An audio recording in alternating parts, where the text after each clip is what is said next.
Hey everyone, we are here. Welcome to the final game of JoshCon. Uh, Before we get into it, I just want to say a huge thank you to everyone who has donated so far. We are, if I can read that screen correctly, at $1,800 raised for Extra Life.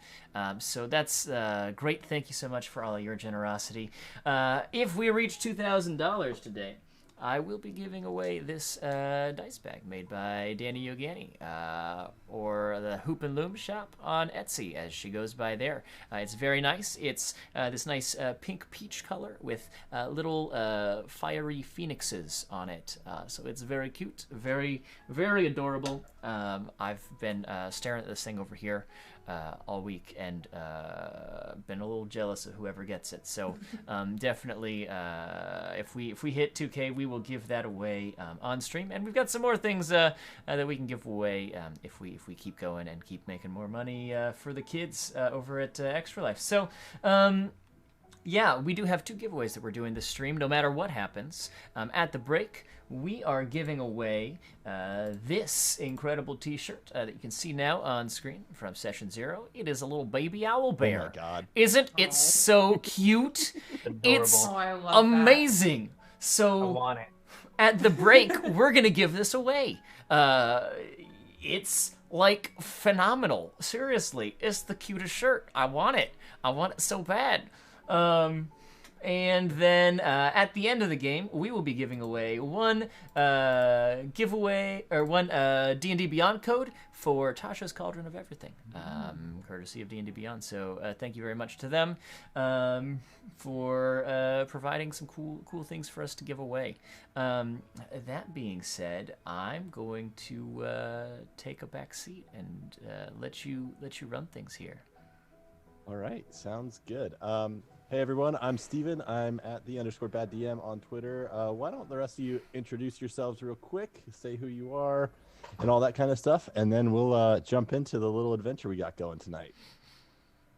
Let's start with Persephone, because you're next to Josh on the Twitch screen. Of course I am. Hi, I'm Persephone. I am normally the DM of Fast Times at D&D High, and that's pretty much it. I'm here to have fun. Fenway. Fantastic. Well, I'm Fenway Jones. I am also known as Fenway the Teen DM on Twitter. I am the founder of Jasper's Game Day, and I'm here to have a good time as well. So I'm excited for this. Continuing going clockwise, I think we have Devin. Hey everyone, I am Devin. I'm one of the co-DMs of D4, and I'm here to raise some money for some kids. And Dustin. And I'm Dustin, and I'm the other co-DM of D4. I'm super excited to be here, excited to play, because usually DMing as well, so it's fun to actually get to play and raise some money for Extra Life. And last, but certainly not least, CBE.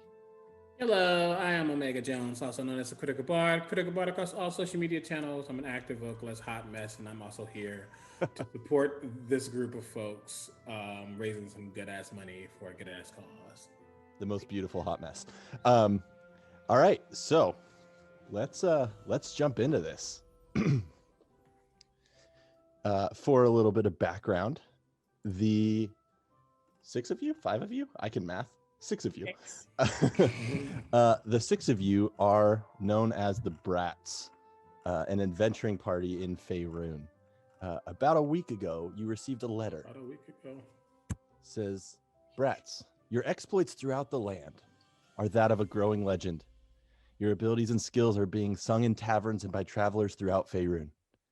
While some of your methods may be unconventional, I believe you may be needed again. You're aware of the Tournament of Light, I'm sure. It has been put on for years to celebrate one of Faerun's greatest heroes, Joshua.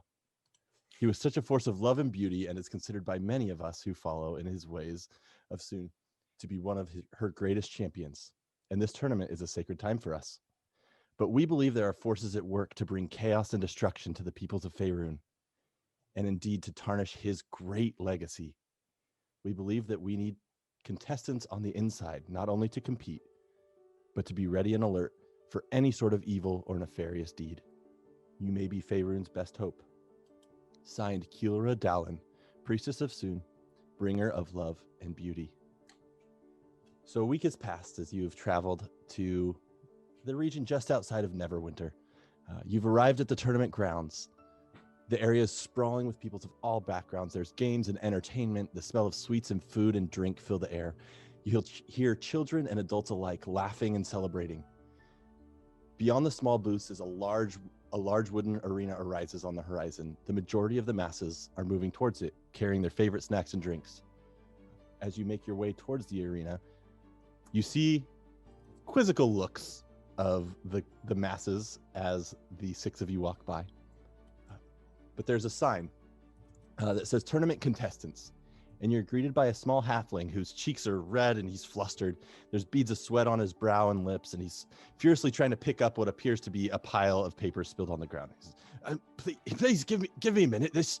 I just need these damn papers organized. No respect for those of us who keep these sorts of things running. They just care about the heroes and champions. He looks up to see you all, and what does he see? Staring back at him.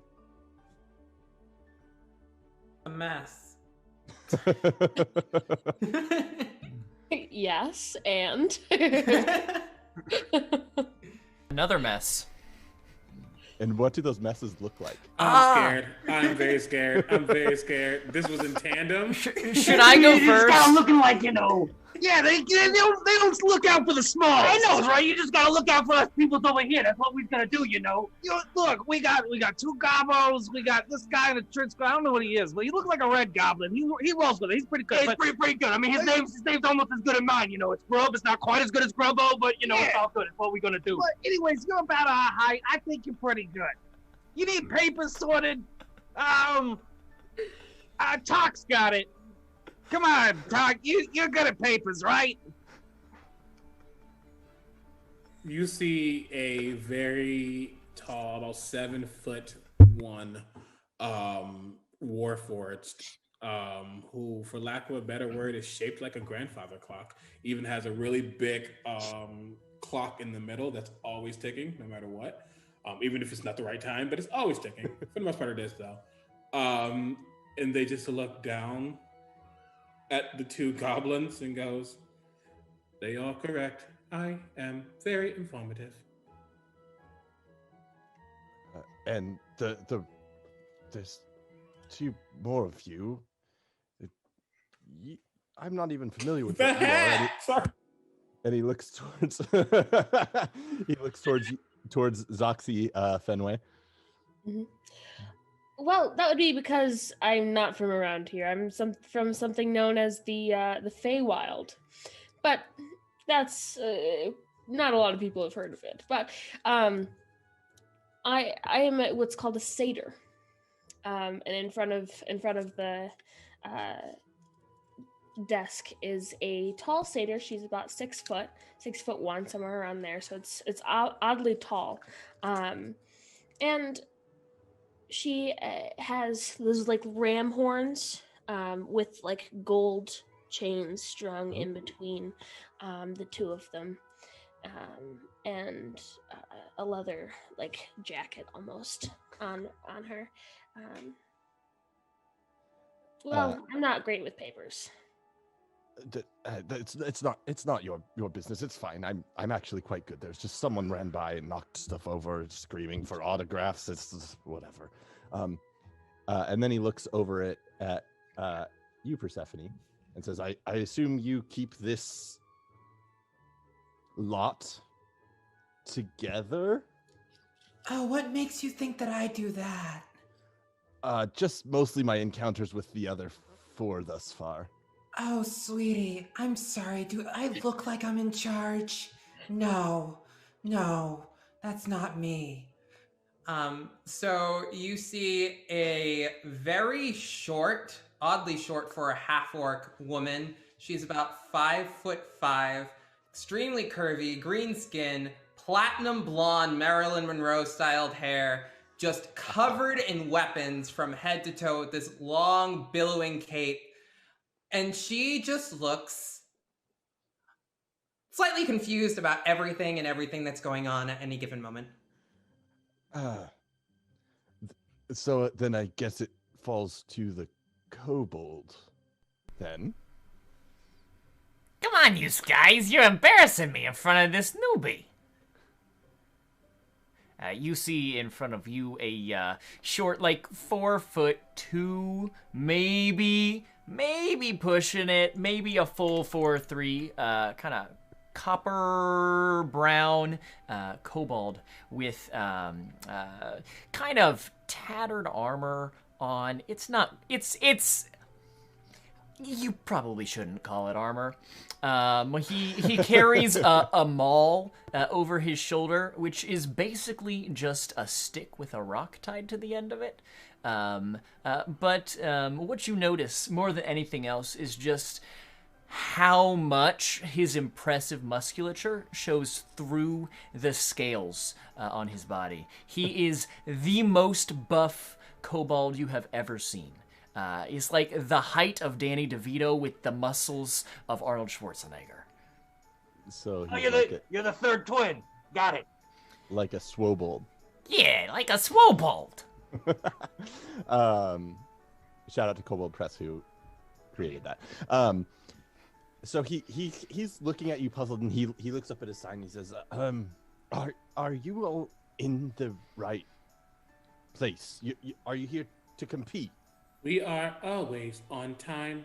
I have made sure of this. So yes, we are. Yeah, we're the stars of the show. That's right. Yeah, we're the brats. That's right. You're the brats. You're Yes. welcome. Do Yeah. we look like anything else? That no. Of course you're the brats. My deepest apologies. Were you expecting something else? Well, I've heard It's your. rude to make people live up to your expectations, sweetie. That's fair, and I my deepest apologies. So he starts shuffling through papers, and he finds a form, and says, "Oh yes, the brats.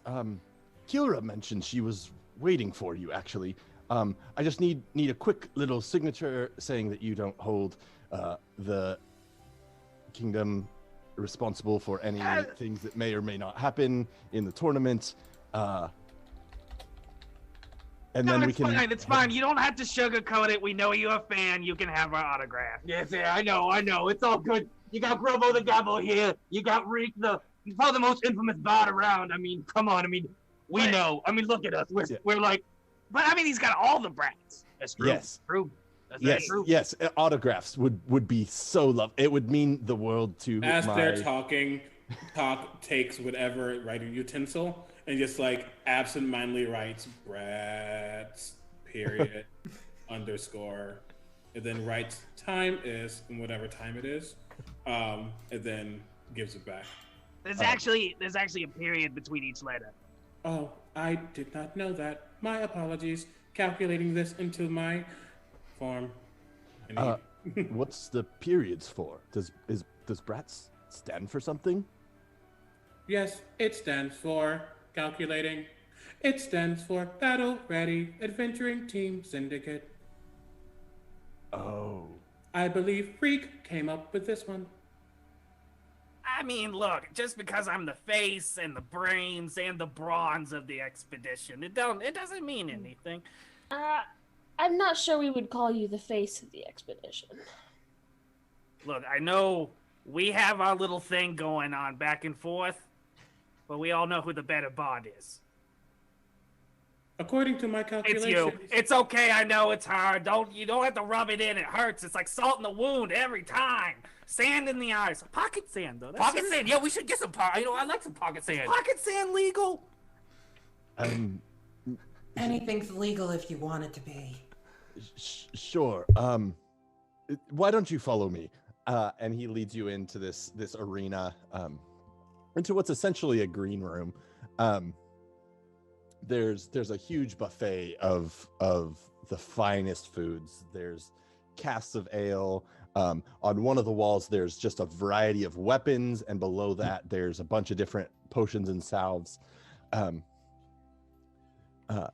And quickly running up to you is this half-elven woman who has long red hair and freckles on her pale cheeks, green eyes, and she says, "Oh, hello, brats. thank you so much for coming on such short notice. The tournament will benefit greatly from your presence, and I am sure that the Lord Protector will rest at ease knowing that you are here to keep anything nefarious under wraps. And then she steps in closer and she says, I'm Kira. I brought you here because we believe that one of the other competing groups may be planning something quite nefarious and maybe a danger. But we don't want to cancel something that the people of Neverwinter look forward to every single year. The morale to the kingdom would just be catastrophic. As they talk, I look over at, honestly, all of them. Probably not really talking to Zoxy, but looking at all of them, and I say, nefarious, typically wicked or criminal, just in case you weren't aware. Continue. Thank you so much. Why, thank you. Yes, that is very helpful. And she says, these may help. I hope. And she pulls out these 6 little stones that are very smooth and well polished, and in them are inlaid this kind of silver arcane symbol. She hands them to each of you and says, these should hopefully reveal any sort of evil that appears in the tournament, fiends or other dangerous creatures. You will feel it heat up, and the symbol itself will actually glow red. And if you place all the pieces around the source of evil, it will trap whatever is there in sort of an arcane prison. My one. Hey, all right, mine's already warm. Sweet. Put it in his pocket. I hope it's not. Don't worry. We'll make sure we keep an eye on anything nefarious. Also, I may have already lost a bomb.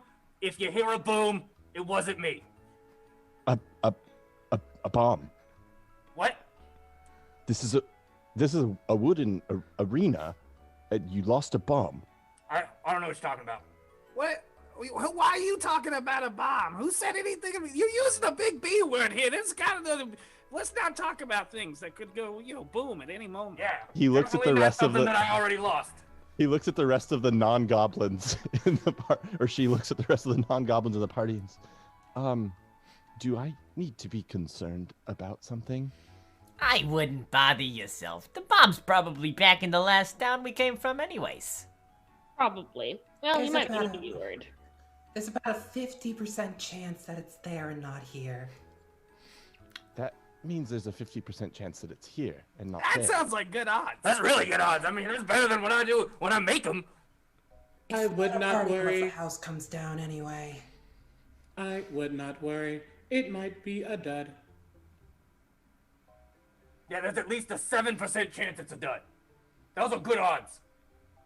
Sure.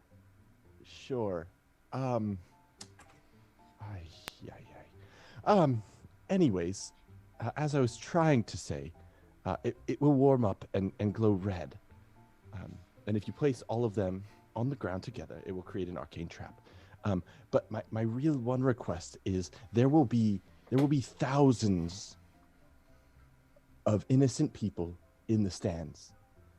And so if you do anything in here, underneath the structure, and you see the wooden scaffolding holding up this arena and everything, that could be quite bad. And we would like as little collateral damage as possible, as I'm sure you understand. This whole tournament is for the celebration of Joshua and for the people, really. So only use the blasting charges on the stands as an absolute last resort. excuse me? You're excused. You have something that will explode on the stands as we speak. No! For funsies, let's do the first roll of the game, and let's do a deception check. All right. That's a natural 20 for a 24. That's a 17 for a 29. Yeah. She says, oh, this must just be some sort of intergroup banter that I'm just not privy to. Fair enough. No. Were you about to say something? No. Wonderful. Do you have any questions for me? Where do we go? Because this conversation is a waste of time, and I believe we have places to be. No pun, no, my calculating. That was not sarcastic. I learned that from them. Well, for now, there are 4 teams in this tournament, including yours. So you will stay in the green room until you are called. The first round, you will face one of the teams. The 2 winners will go on to the second round, which will determine what group is the champion. So you can stay in this room, and it's a fairly large space, probably about 100 feet by 50 feet. Like I said, there's buffets, there's some tables. You see a few very distinct groups sitting around. And she says, when it is your turn to compete, one of the tournament officials will come and call your team's name, will lead you to the entrance. When you enter into the field, the Lord Commander will give you the rules and terms of the contest to take place. And then you do your best. And What happens when we win? What do we get? well, first of all, of course, you know, the renown that you already have will continue to exponentially grow. But I have heard that the winner's purse is about 10,000 gold. Okay, I was about to say, you almost just said we were gonna get paid in exposure, and that was almost about to be real bad. But No. 10,000 gold, I can live with 10,000 gold. Yeah. No. I've Artists- been paid with exposure too many times. Right? It's the No, worst. we They're like- That's usually what they tell me when my clothes start falling off. The last time I was paid in exposure, it was a sunburst, and I almost died. Yes, we believe that champions and really all artists in the world deserve to be paid in more than just exposure. But of course, I have some duties that I specifically need to attend to. I should also say there are an array of clerics on the first level of the stadium. Should something a little bit more, what's the right way to say it? Tragic befall one of you, or anyone in the tournament. We expect there to be no deaths. Right, but the clerics can reattach limbs, right? Like let's say some of the other opponents like end up in like, you know, some over here, some over there, like some way over there. You know, like pieces. Yeah, I had a cousin lose 3 fingers once. You know, the gods are very generous when we celebrate their champion, so I'm sure that it will be fine. Please, Sounds like we might even come out with extra limbs. I could go for that. Yeah. Please keep your explosive devices away from the fans, though. Please, I beg of you, please. Tell your fans to keep themselves away from the explosive devices. I mean, it works both ways, you know. I don't think it does. They're in the stands. I reach out a hand and like pat their shoulder. I say, "They're there. Do not worry. Nothing will explode yet." I wish you hadn't said yet. Anyways, I do have some urgent matters to attend to. And can I real quick get everyone's passive perception? 13. 16. 12. 8. Also 12. Did I hear an 8 in there? Beautiful. That is beautiful. That is amazing. Did I hear a 16? 16. 16. I know everything. I perceive differently. Talk real quick. Very, very, very subtly. You're the only one who noticed this. She makes a quick little gesture that seems to be some sort of somatic component to a spell. And says quickly, best of luck. Keep your eyes peeled. And I will hopefully greet you after your first round. Detect magic. Okay.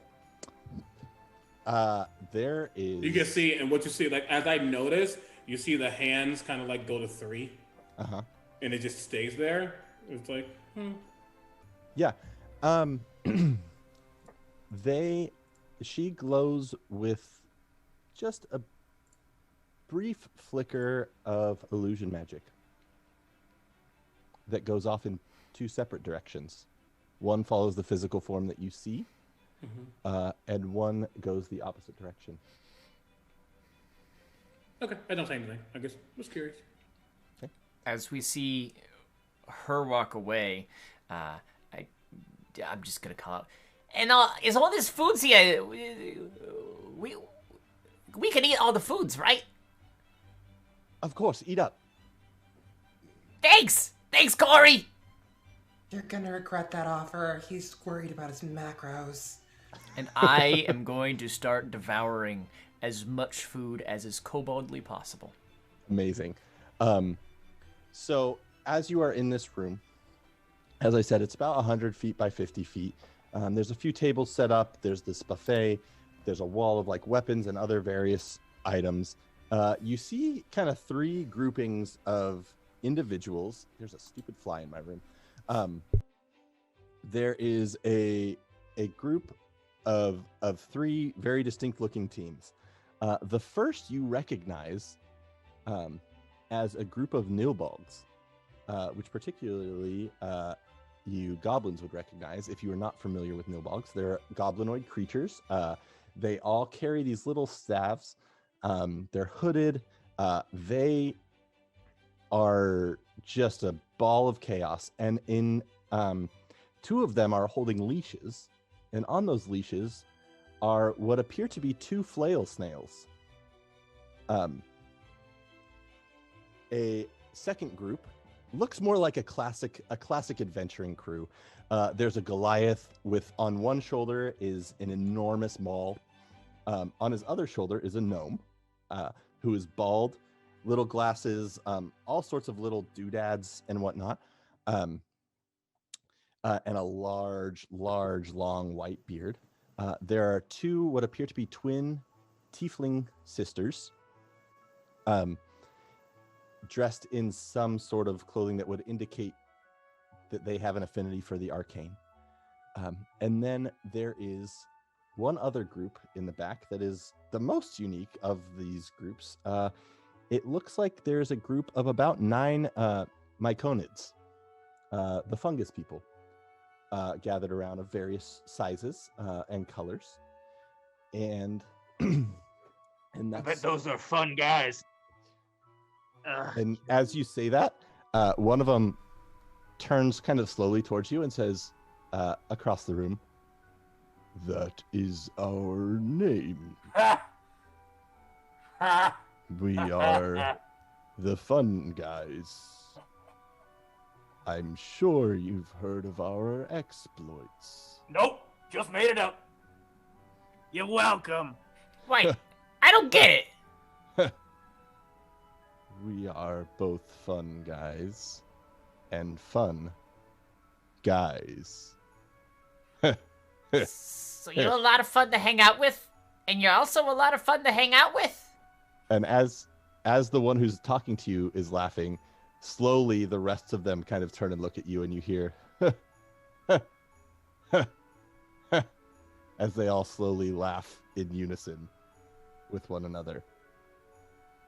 We are lots of fun to hang out with. Well, I could tell that. Do you want any of these meatballs? They're great. We do not eat meatballs. Okay, more for me. They don't contain much vitamin D. Been a long time since I've seen 9 laughing mushrooms. Oh no, wait, that was Saturday. Never mind. Do you need more mushrooms to make you laugh? We have many. And the one picks one off of its like chest region and says, "This will make you enjoy the day quite a lot." All done. Yep, here we go. It's party time. They're natural. They are not addictive. They are not drugs. They just lighten the mood. Yeah, Do okay. they light up? You had me at chest mushroom. Let's go. And hands one over to Reek. Says, I hope you enjoy that. And as you eat that, you feel this kind of warmth inside of you, and you just almost laugh a little bit. I look around. I look at the adventuring group. Just kind of just surveying the room. With them mentioning there's a group who might be trying some nefarious things. I just look at them. What are they doing? The group of Nilbolgs, there's two of them that seem to be starting a food fight with one another, having a great old time. And the more classic looking adventuring crew, they seem to be taking this much more serious than the other groups. You see looking at weapons, flipping through spell books, checking components, kind of that whole thing. Okay. I look at our group and I say, we should pay attention to the matter at hand. We were called here for a reason at a certain time. So please make sure you are prepared, though I'm sure you will be. And what are the rest of you doing? I want to be talking to Zoxy. And I'm gonna go. I'm like, okay, all right. So I got this new spell, right? We're the brats, and I thought it'd be really funny if I just said to someone, "You be a rat," and boom, there they were squeaking about looking for cheese. I'm gonna turn someone into a rat. How? Magic. Well, yeah. Obviously magic. I mean, what spell are you gonna use? Polymorph. Well, that's what I figured, but thought I might make sure. That kind of makes sense. Yeah, like be a rat, like be rat, like brat. It's how you spell it, but sorta, you know, it's like saying our catchphrase or something. We gotta come up with one.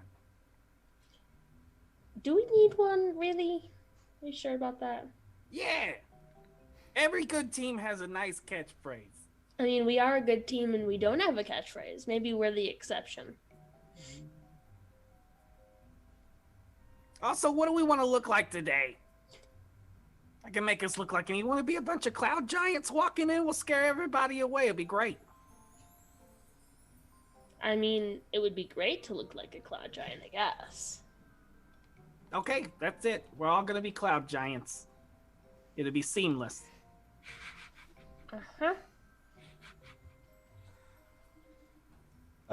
Mama Dukes, what are you doing? I'm gonna go over to Grub and say, Grub, we should go check out the middle team. The one with all the ones that are actually attractive. Do they got meatballs over there too? I'm sure they have something made of meat. Let's go. Yeah, sure, okay. Maybe they got like a nice like sausage sandwich or something, like maybe like I don't know, like I don't know.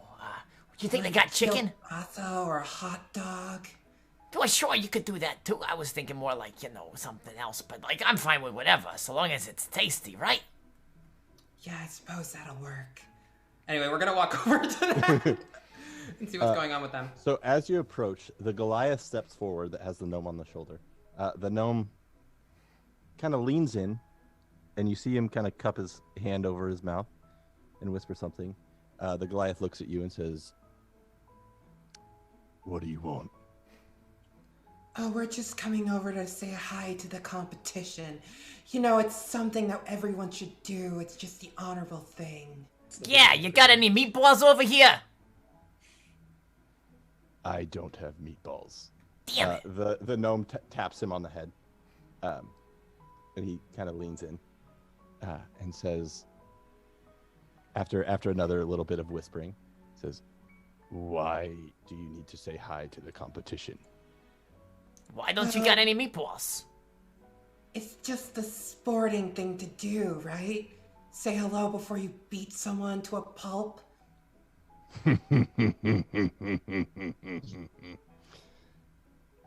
That's funny. And he reaches down his giant Goliath hand, pats you on the head. Oh, you're not supposed to touch me until the competition starts. I'm gonna try and grab his hand and like twist it. Okay. Make a strength, just a straight strength check. Cool. That is an 18. An 18. I'm gonna say tie goes to the player. So what do you do as you are successful in that? So this very tall Goliath starts to pet Monomoduke's head, who is a very short half-orc, and you just see her reach a hand up, and just take his muscular arm and just twist it downward so that it sprains, and just smiles at him. As that happens, the gnome almost like surfs down his arm and jumps off in front of you. Says, "Now there's no need for this. We can all have a friendly rivalry, I suppose." That's what I was going for until he touched me. Now his arm belongs to me unless he apologizes. Very well. Dreg, apologize to the lady. Says, like, kind of as his arms twisted. Sorry. That's a good boy. Here, you can have your arm back now. And the little gnome says, "So you are, I assume, the brats, are you not?" What was your first hint? Was it our attitude or attitude? I would say attitude and flair. I'll say flair.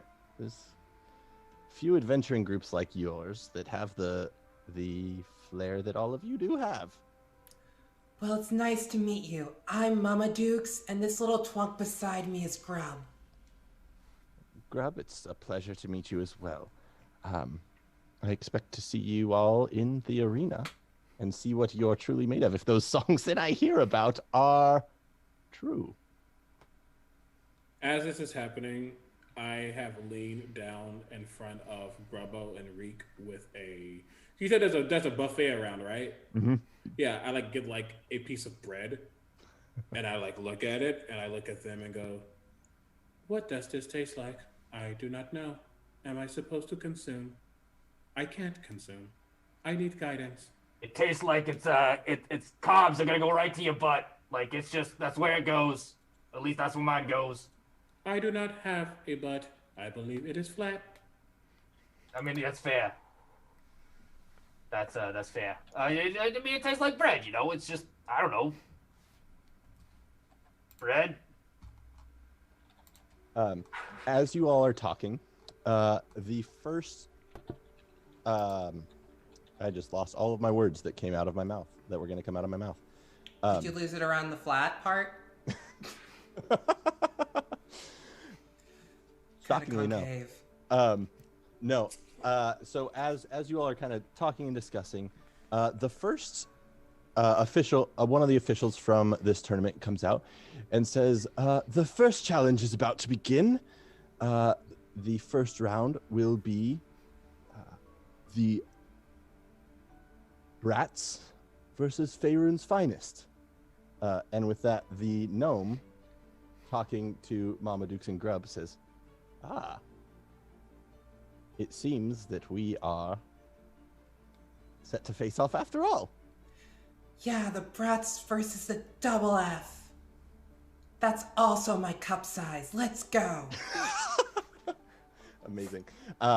And so the official says, "Brats, you will head down this hallway," points you to a direction, and points the Faerun's Finest down the opposite direction.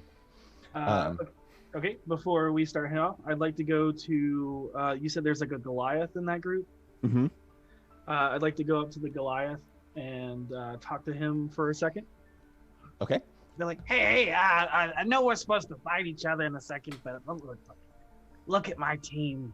look at your team. All right, I'm dealing with that green asshole and the other small one. Don't mess with the big girl. Though you know, if you don't fight it, you might got a chance. But I'm just saying, I think you're gonna win. I got money on it. So if you don't fight us, it'd be great. It'd be awesome. You sit this one out. Your team, look at them. They're strong. They're so much better than we are. It's crazy. So you sit this one out. You don't do anything for this fight, and everything's golden. I'll tell my friends. You tell your friends. Everything's gonna be fine. You tell them you're gonna be okay, and you just sit it out. You don't attack us. Sound good? And I'm going to cast. Let's see. Let's start low first. I'm gonna do Charm Person. And that is going to be a Wisdom saving throw, DC 16. 14. 14, awesome. So I have advantage. -1 Wisdom modifier. Dang. Oof.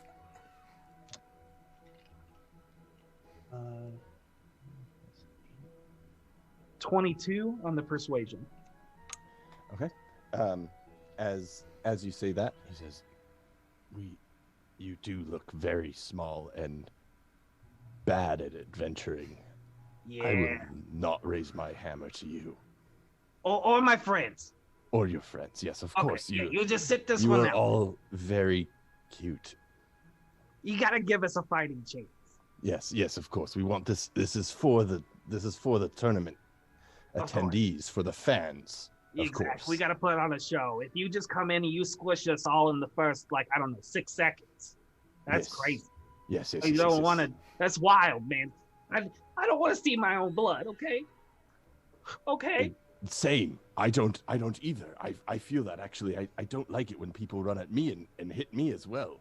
Yeah. Okay. So you're gonna sit this one out, and we're gonna have some fun for the fans. Sure. Yes. All right. He sits down. Where he's standing, kind of cross-legged on the ground, lays his maul down.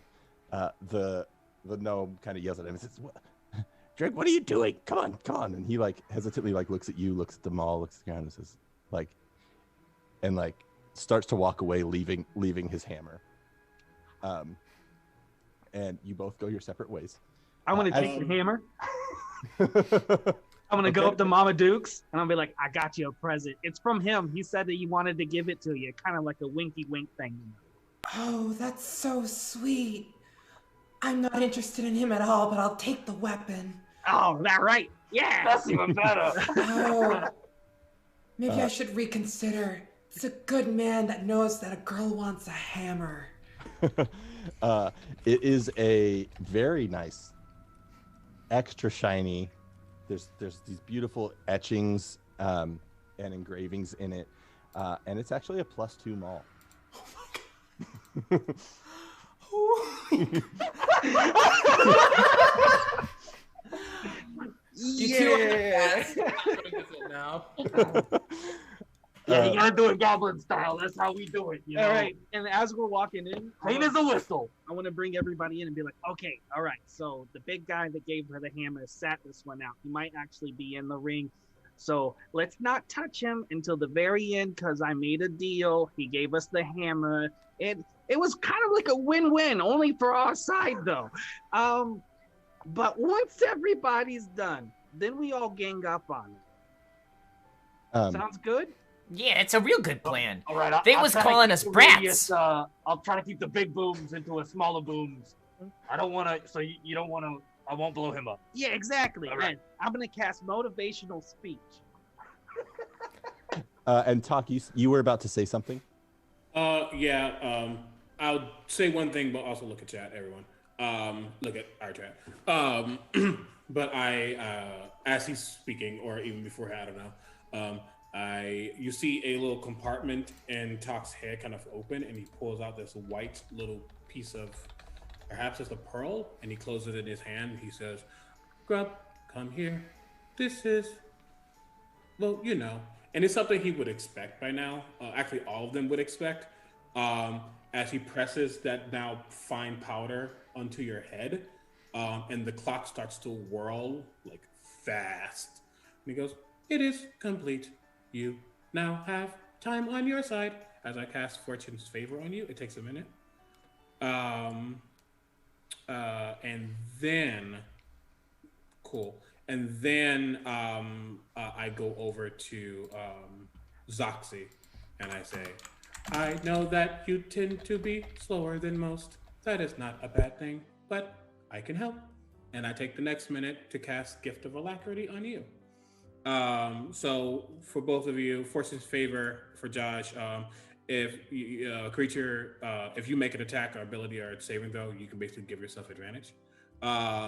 Or if someone attacks you, you can make them roll another d20, and they can you can choose the lower of that. And if they already have advantage or disadvantage, you add another die. Sweet. And then Zoxy, you can add a d8 to your initiative. Nice. Thank you. Also, before go we get ahead. going, so Mama Dukes is going to reach into her bag and like pull it off of her shoulder and just open it and go, "Come on, sweetie, come on out, come on, you can do it." And out from the flap of the bag, a snowy white pseudo dragon is just gonna poke its head up and then crawl out. "Come on, Becky, come on, you can come out." And the pseudo dragon like squeaks up with like a and comes out. It's like, "Okay, we're gonna do it just like we practice. Just go around and bless them with your privilege." And the pseudo dragon will take to the air and fly to each one of the others in the group, and I will cast Bless. And you all can add a d4 to your rolls for a minute after the fight starts. Okay. For mine, everybody has 5 temporary hit points, advantage on wisdom saving throws, and if you're hit by an attack, you have advantage on the next attack roll you make. But once you lose those 5 temporary hit points, the spell bonuses are gone. But we will have that for 1 hour. I'll put the exact details of it into the chat. Bless them with your privilege. I hate every God. right now. Someone needs to meme that. That needs to That's so good. Thanks, Becky. Anyways, okay. God damn it. I'm a monster, what can I say? We love it. I love this. So you enter into this arena, and you can see on the opposite side, it's pretty enormous. It's like a football field sized. God, animals in my office. And in your player group. Anyway. It's like a football field sized arena. There's a lot of space in it. You see a large amount of trees, rocks, grass throughout, and occasionally you see a surprisingly large, what appears to be a dragonfly. They're about 1.5 feet long. And each of you, as you enter in, is given a very large jar. It's about 3 feet deep, so you smaller people are gonna have a hard time carrying it. And The hell is this? 2 feet in diameter. And no explanation is given, but you all receive this. And in this stadium, there's very clearly a VIP box section. Y'all can breathe. Yeah, I can breathe now. Read my tea And without from the my nose top, going in it. a very elegantly dressed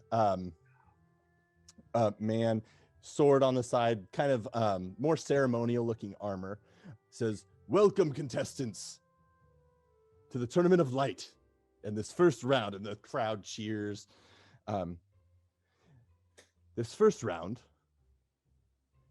you are tasked with catching as many of these suture flies as you can, or perhaps stopping the other team from catching suture flies. It is really up to you how you go about this. if you kill a fly, that is a negative point because we believe in life and light here. We're fucked. Why are they called suture flies? Are they injured? What?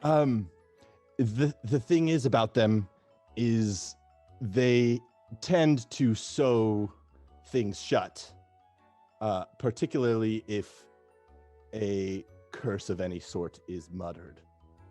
Oh, we're doomed. What about spells? Oh, this is not Do not good. understand what this. What is that?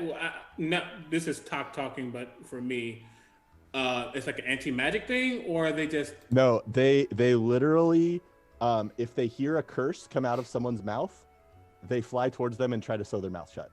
Like bitch or fuck, or like an actual bestow curse. Like bitch and fuck. Gotcha. Okay. At least it'll be easy for us to draw them to our team. Yeah, fair. All right, so I'm what you're gonna call a distraction. So just don't let them steal my mouth shut. You got a contraction. It'd be the first time you've shut up in the last 5 years, though. I mean, yes, fair. I mean, fair. That's a good point. I can. Yeah, you're right. He Hold on, let me pulls see out. what I got. Has it been 5 years? It was March, like yesterday. It's felt so long. I know, right? As you all. Oh, go ahead, Zoxy. I was just gonna say, as we're kind of just a rules question for the tournament for the person, how do they feel about temporary members of the team? To give you a better answer, I'm gonna need more information than that. Okay, so as a thing that I can do, I can summon Fey spirits. Mm-hmm. Would they be against me summoning spirits to help me? I will let you roll a history check. Okay. To see if you know how they feel about that kind of stuff. 22. You feel like, especially given the reputation of your group and stuff, and songs that have been sung in taverns and all that kind of stuff, that you would be okay, while it might make some fans uncomfortable or concerned. The majority of the people of Faerun are familiar with people who are good at magic being able to do things like that. Okay. So I was just going to summon, because it takes an action, so can I summon it before we go in? Sure. Okay. Sure. Or as you're walking in. Yes. What So do your as you were... spirits look like? They're little, so it's a small fae. They're little, like, tiny winged satyrs. That's cute. Okay. Amazing. Adorable. I love this. That sounds so chaotic, and I love it. So, as you all walk in and you hear his proclamation, he pulls out his sword, and there's like this block in front of him, this stone block, and he just swings down on it. And as he hits it, it's almost like it's a gong, even though it's this wooden block. And he shouts out, "Begin!" And as he says that, there's just like hundreds of these dragonflies that like pop off of trees and off the ground, and they start to float around. You wait for maybe 2 or 3 seconds, and they all drop back onto trees and grass, and they camouflage incredibly well. And you hear that little gnome voice from all the way across the stadium says, "What are you waiting for? Go!" And I'm going to need all of you to roll. Well, actually, I'm going to give you guys an option. I'm okay with you guys doing more of a fluid initiative. If you want to do something like that and basically have your team go and then the other team go, or we can do more traditional initiative. Traditional. Okay, roll initiative. I've played the campaign like it's so weird. It's for me. It's like A sword you know? Glock? That's the biggest glockenspiel I've ever seen. Ooh. What is my initiative?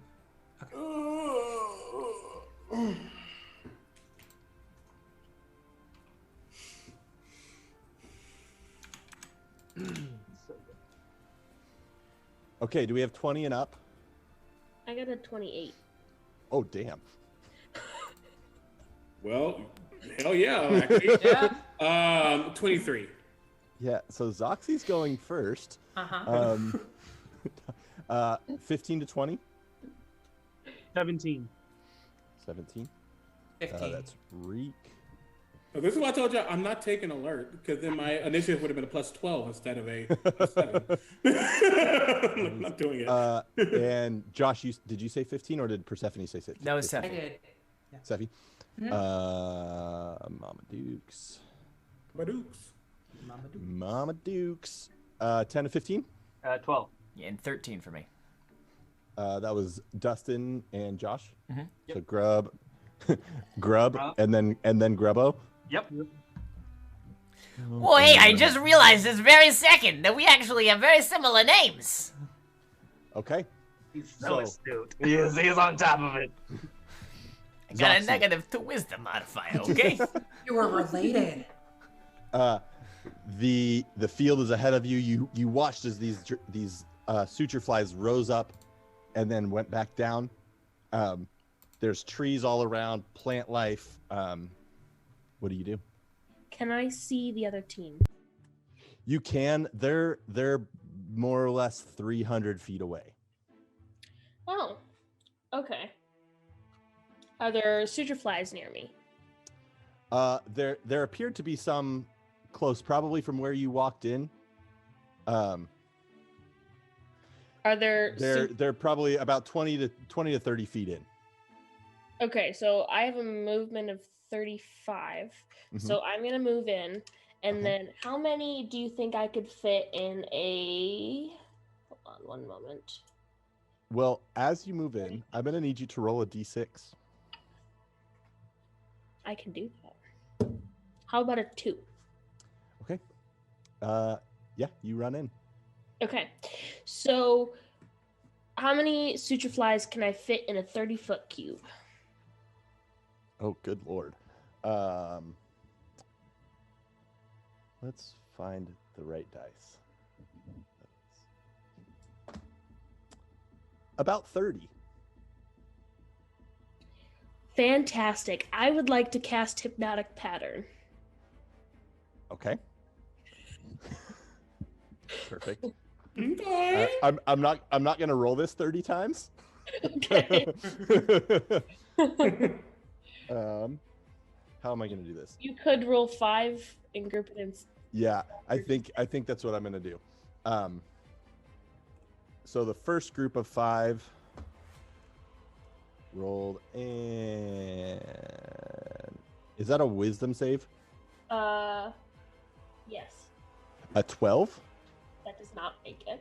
Okay, so that's what's 30 to, yeah, that's 6 of them.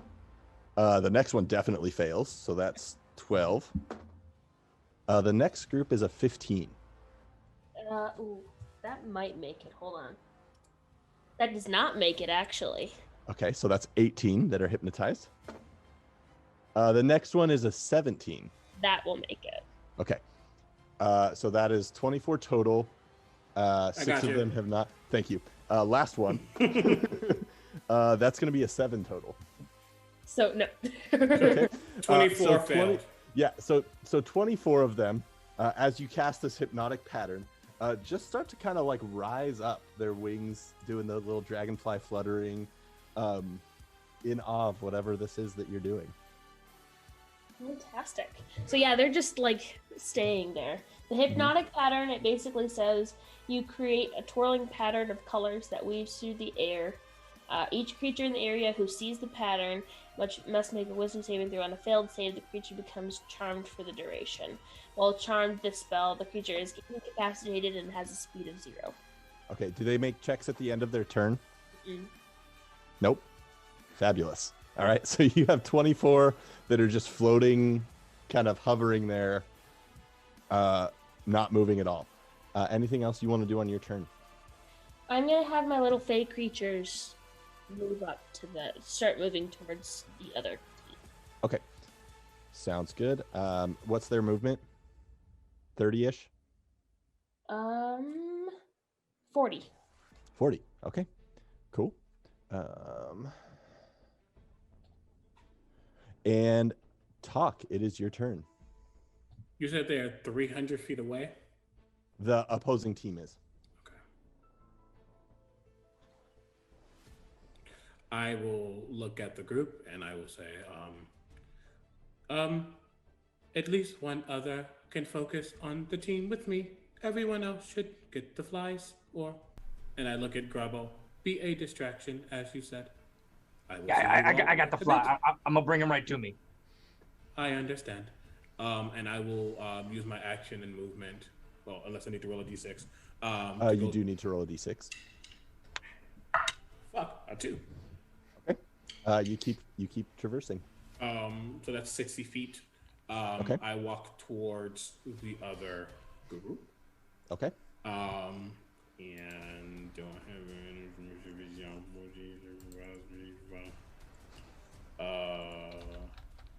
Is that how, what? I said, is that how you're casting a spell, or? No, exactly. No. I would have. Sorry. And once I get to that point, you will see that clock on my thing kind of do a whole rotation, but like one hand is going one way, one hand is going the other way, and as they meet at the bottom, I disappear into a ding dong, and I appear 30 feet in front of me as I cast Misty Step. That's with my bonus action. That's super cool. I love that. So that's 90 feet of movement, so I'm a little closer. Yep. That is all I can do right now. And with that, it is Reek's turn. That was. Yeah. I'm like looking over my cloak. I'm like, I thought I had a patch for this. Where's my bug catching net? I thought did you steal it? You got it. Okay, whatever. I'll find something. And shoving something back in his pocket. I don't know what he's talking about. I got nothing. And I'm gonna look over and see what the other team is doing and how they're doing, and see if my man is sitting this one out. From across the way, you can't make out too much. They're pretty far away. There's some trees and stuff. You do see, it appears that the Goliath has gone and climbed a tree and is kicking his feet back and forth, just like enjoying himself. That is awesome. And you hear, no, they're supposed to be our friends. And then I looked at everybody and I go, it'd be really funny if they had to fight a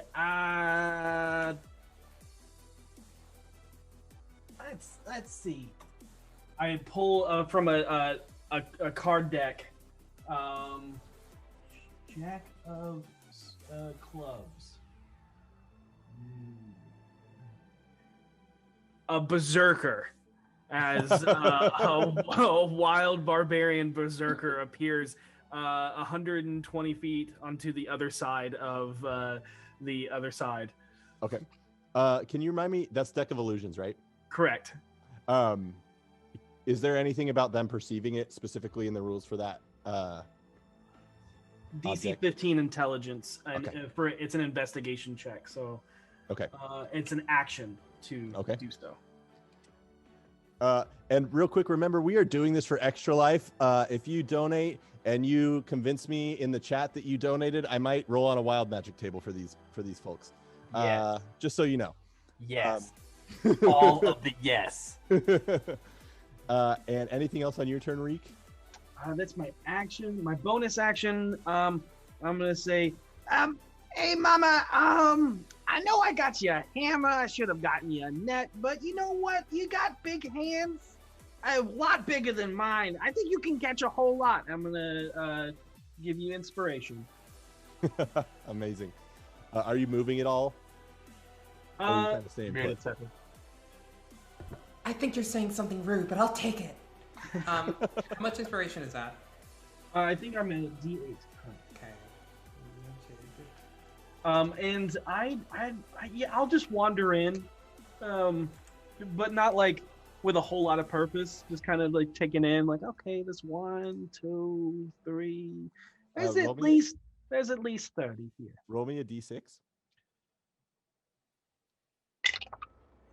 A 6. as you walk in, I am going to need you. No, why did it switch pages?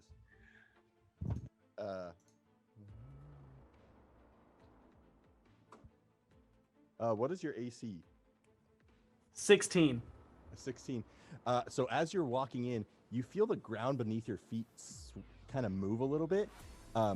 As you take a step, and the ground rises up, and you watch these vines try to like trip you up, and you manage to kind of break free of them, and the ground has teeth directly next to you. And it is. Anything else on your turn? Yeah, as soon as I what the fuck? Someone just tried to bite me. Watch out, the plants fucking bite. Right? All right, just keep your shit cool. And so with that, as you all look across the stadium, you see the two tiefling sisters. Their hands kind of start to swirl around, and it's covered in sort of this fire, and out from the ground, about 30 feet in front of them, springs two fire elementals. And as those burn, you see the fire in the tiefling's eyes. They start to move towards you very quickly, leaving this trail of burning. The gnome appears to be arguing with the Goliath underneath a tree. Yes, that's two.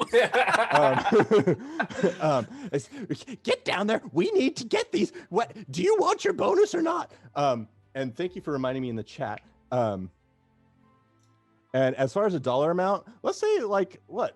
$20 bucks? $25 for a wild magic surge? That sounds great. Yeah. If you donate $25 to this, I will do a wild magic surge. Hell yeah. And I think we did that.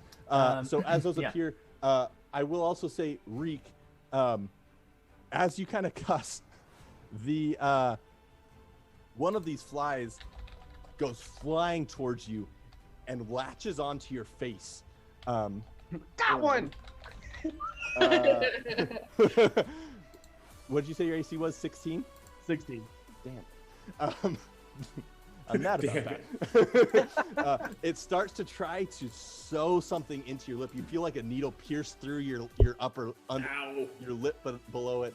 But it's not. It like doesn't go in at a good angle, and it doesn't sew it up. I just got snake bites. We got 250s. Bring on the wild magic table. Let me pull that up real quick. And with that, it is also Mama Duke's turn. Oh yes. So I think I need to catch some of these flies. All right. So I am going to just look around really quick, and then Mama Dukes is just gonna look up at all the flies and just yell, "Fuck! Fuck! Fuck! Fuck! Fuck! Fuckity! Fuck! Fuck! Fuck! Fuck!" You took my tactic. Great minds think alike. As you're doing that, you see 11 start rushing towards you. Okay, Becky, get the jar ready. Get them ready. Okay, how close to them? How close are they to me? Really? There's a few that like almost pop up out of the grass around you. Okay. What's your AC? My AC is 18. 18? Mhm. That is a 20 for one. Yeah, that'll do it. Math. 17. Misses. 17. Misses. Good Lord. 9. A natural 1. 22. And last one is an 18. Did you say yours was 17 or 18? 18. I guess it doesn't matter either way. It hits. So 3 of those hit. Oh no. You take 1 piercing damage for each Mhm. as they start to sew you. And you feel as these like threads start going through your mouth, and as you're fuck as they all start tightly closing. And it is still your turn. Okay, so as these things are, oh, I didn't want a lip piercing again. I'm not a teenager anymore. I am going to pull out the maul. Okay. And I am going to just spin in a circle and smash as many as I can into the jar. Okay. Roll a dexterity check. Cool. And then who wants to roll the first of the wild magic surges? Fenway? Quick Zoxy. And who wants to roll the second? Pick. Yeah, why not? All right. That's Grubbo. a 21 on the dex check. You get, why don't you roll a d6? D6? Mhm. That's a 5. Okay, you get 5 in the jars. You kind of swirl around. You get the ones off your face, and you grab a few. Keep track Good of how girl, many. Becky, just keep on holding that door open. Just do it. Keep track of how many you get. With that, $250. Is that 5 surges or just 1 for? Let's do 2 for now, and we'll do 2 in a second. So who rolled the first one? Doxy, what'd you get on the wild surge? I got an 85. An 85. So all of a sudden you just feel this rush of magic, and the rest of you see another Zoxy. Is it 2? Is it 3? Mirror image is 3, right? 3. Yeah. As 3 Zoxies appear around her, and you cast mirror image. And Grubbo. Good one. I got a 96. A 96. All of a sudden, you feel like all of you, actually, except for Talk, because Talk moved forward so far. I am 90 feet of frame. Yeah, you gone. All of you feel like your armor's not working as well, and you are all vulnerable to piercing damage for the next minute. One thing that I might add is I moved 35 feet away. Oh, then Zoxy, you are out of the Okay. that as well. Okay. So instead of taking 1 damage, we're gonna take 2 points of damage. From And these then things. and then Grub and Talk, I'm gonna need you guys to roll as well. Apparently, people like wild magic searches. Mama Dukes just went, and Grub, it is your turn. Sure. So, I rolled a 99 on that D100. Good boy. And I'm gonna just really quickly, I'm just gonna like flex all of my muscles at once, like every single muscle in my body. And I'm gonna have you. Side note, real quick. I'm gonna have you re-roll twice on the wild magic surge. Oh no. Oh. Oh no. Is it that one? It's a double one.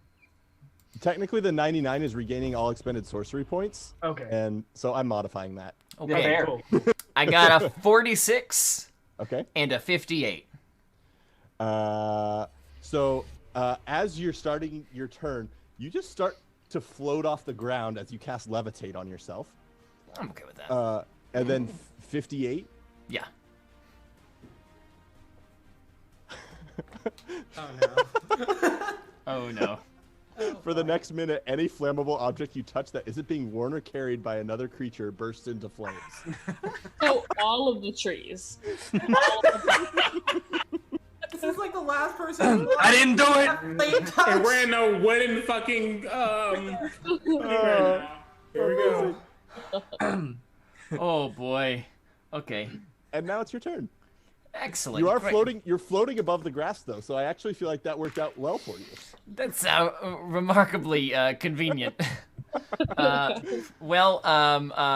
still gonna do the thing that I was gonna do. I'm gonna flex all of my muscles all at once, just really, really hard. And as I do that, I'm going to just focus, and I'm gonna think tall thoughts, and I'm gonna think really tall thoughts, and I'm gonna cast enlarge on myself. You gotta think tall thoughts. I think tall thoughts all the time. And I'm gonna grow. Tall thought. I think about it all the time. That's what I'm saying. I'm gonna grow from being a little over 4 feet tall to a little over 8 feet tall. And I'm gonna just run in the air, because I'm levitating. And I'm just gonna run in the air all of my movement towards the enemy team. And as I do, I'm just gonna.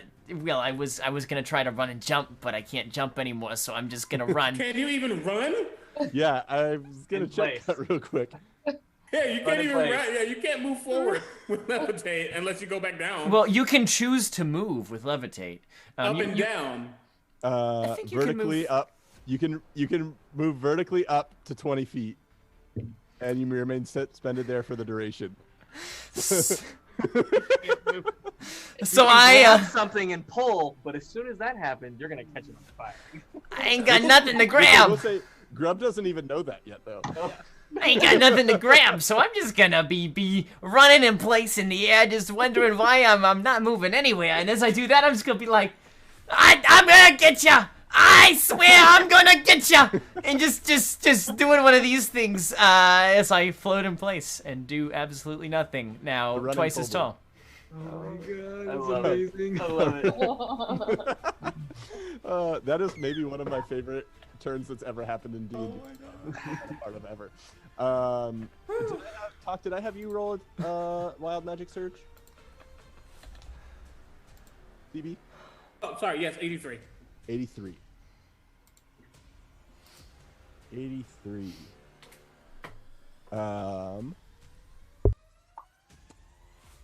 Wow. Each creature within 30 feet of you takes 1d10 necrotic damage. Which we're gonna see how many of them flies are.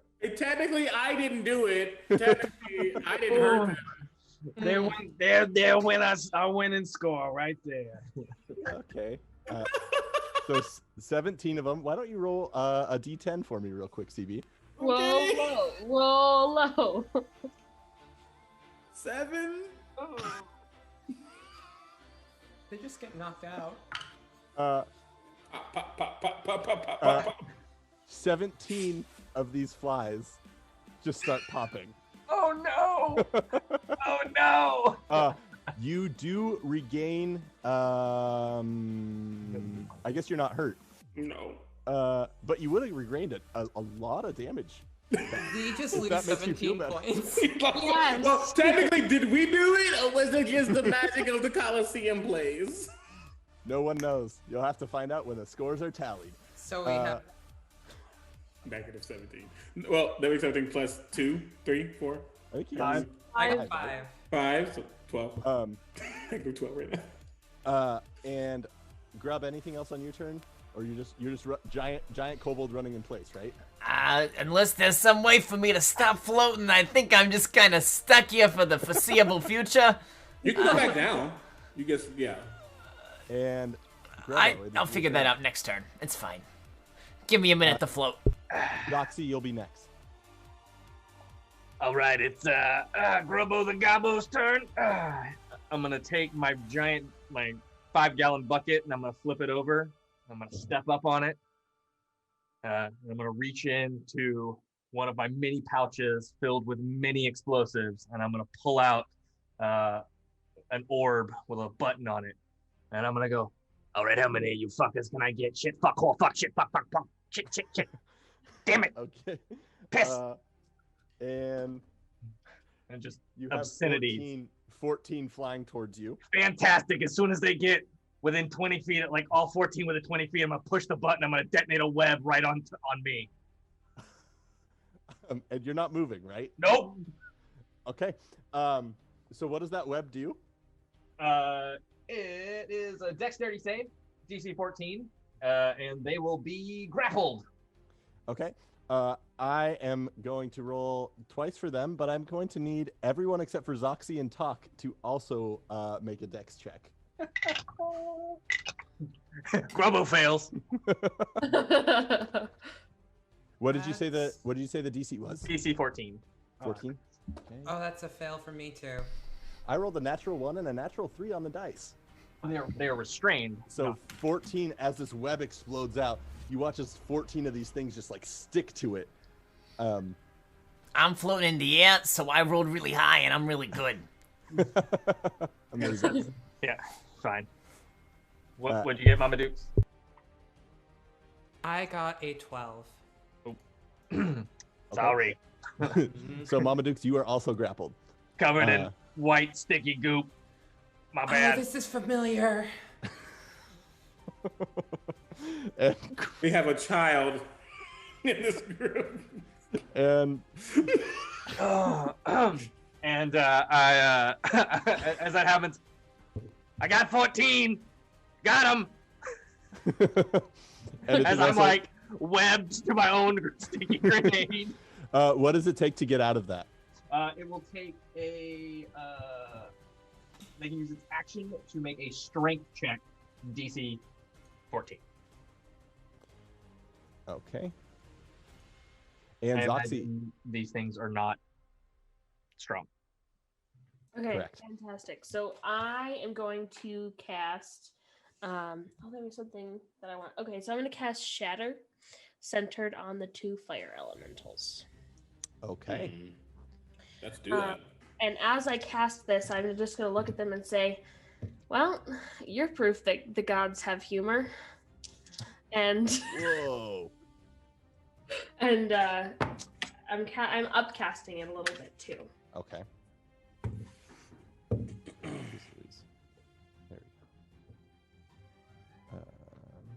What save do they make? It is a Constitution saving throw, and I don't think this counts for them. But if they're constructs, then they have disadvantage with their elementals. So They are con, you said? yeah. First, whoa. Try that again. First one is a 16 plus something. Yes. Plus 3. Second one is an 18 plus something. They both make it, but they take half of 28 damage. Okay, so they both take 14. And anything else on your turn, Zoxy? Well, I have a question. Can I use my movement to try and like round up the flies that are just kind of like suspended in the air? Sure. I'm good Okay. with that. Well, Make a dex check. okay, I can do that. That is a 16. A 16. Roll me a d6. 5. Okay. As you run around, you're able to gather up 5 more of these. I do need you to roll d6 again. Another d6. 1. Okay, you're fine. And then for a bonus action, I'm going to bardically inspire talk. Okay. And talk as you get this inspiration. It is your turn. If I go up 30 feet, how far away? Have they moved at all? Like, I'm trying to get. The fire elementals are 60 feet. You've gone. If you move 30 feet, that's 120 feet. Mathematics is something. You're 180 feet away from them. Yeah. So the other group hasn't moved at all. They've slowly moved forward. They moved forward 30 feet. The fire elementals were another 30 feet.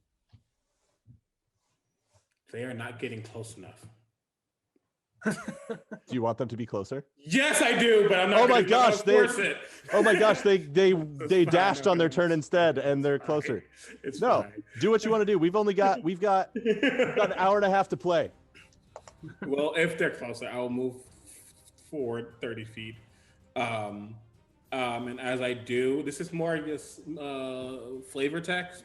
Yep. But you see the time stop as I slowly as I'm walking forward, I'm slowly rising off the ground.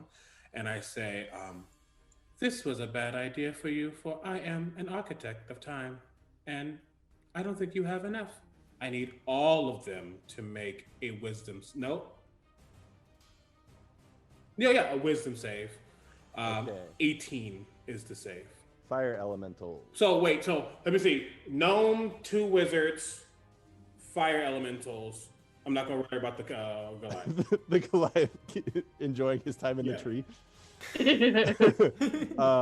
Wisdom. So the fire elementals rolled a 16. Mm-hmm.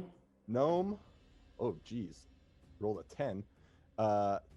And the tieflings both rolled a 16 as well. And you said 18? Mm-hmm.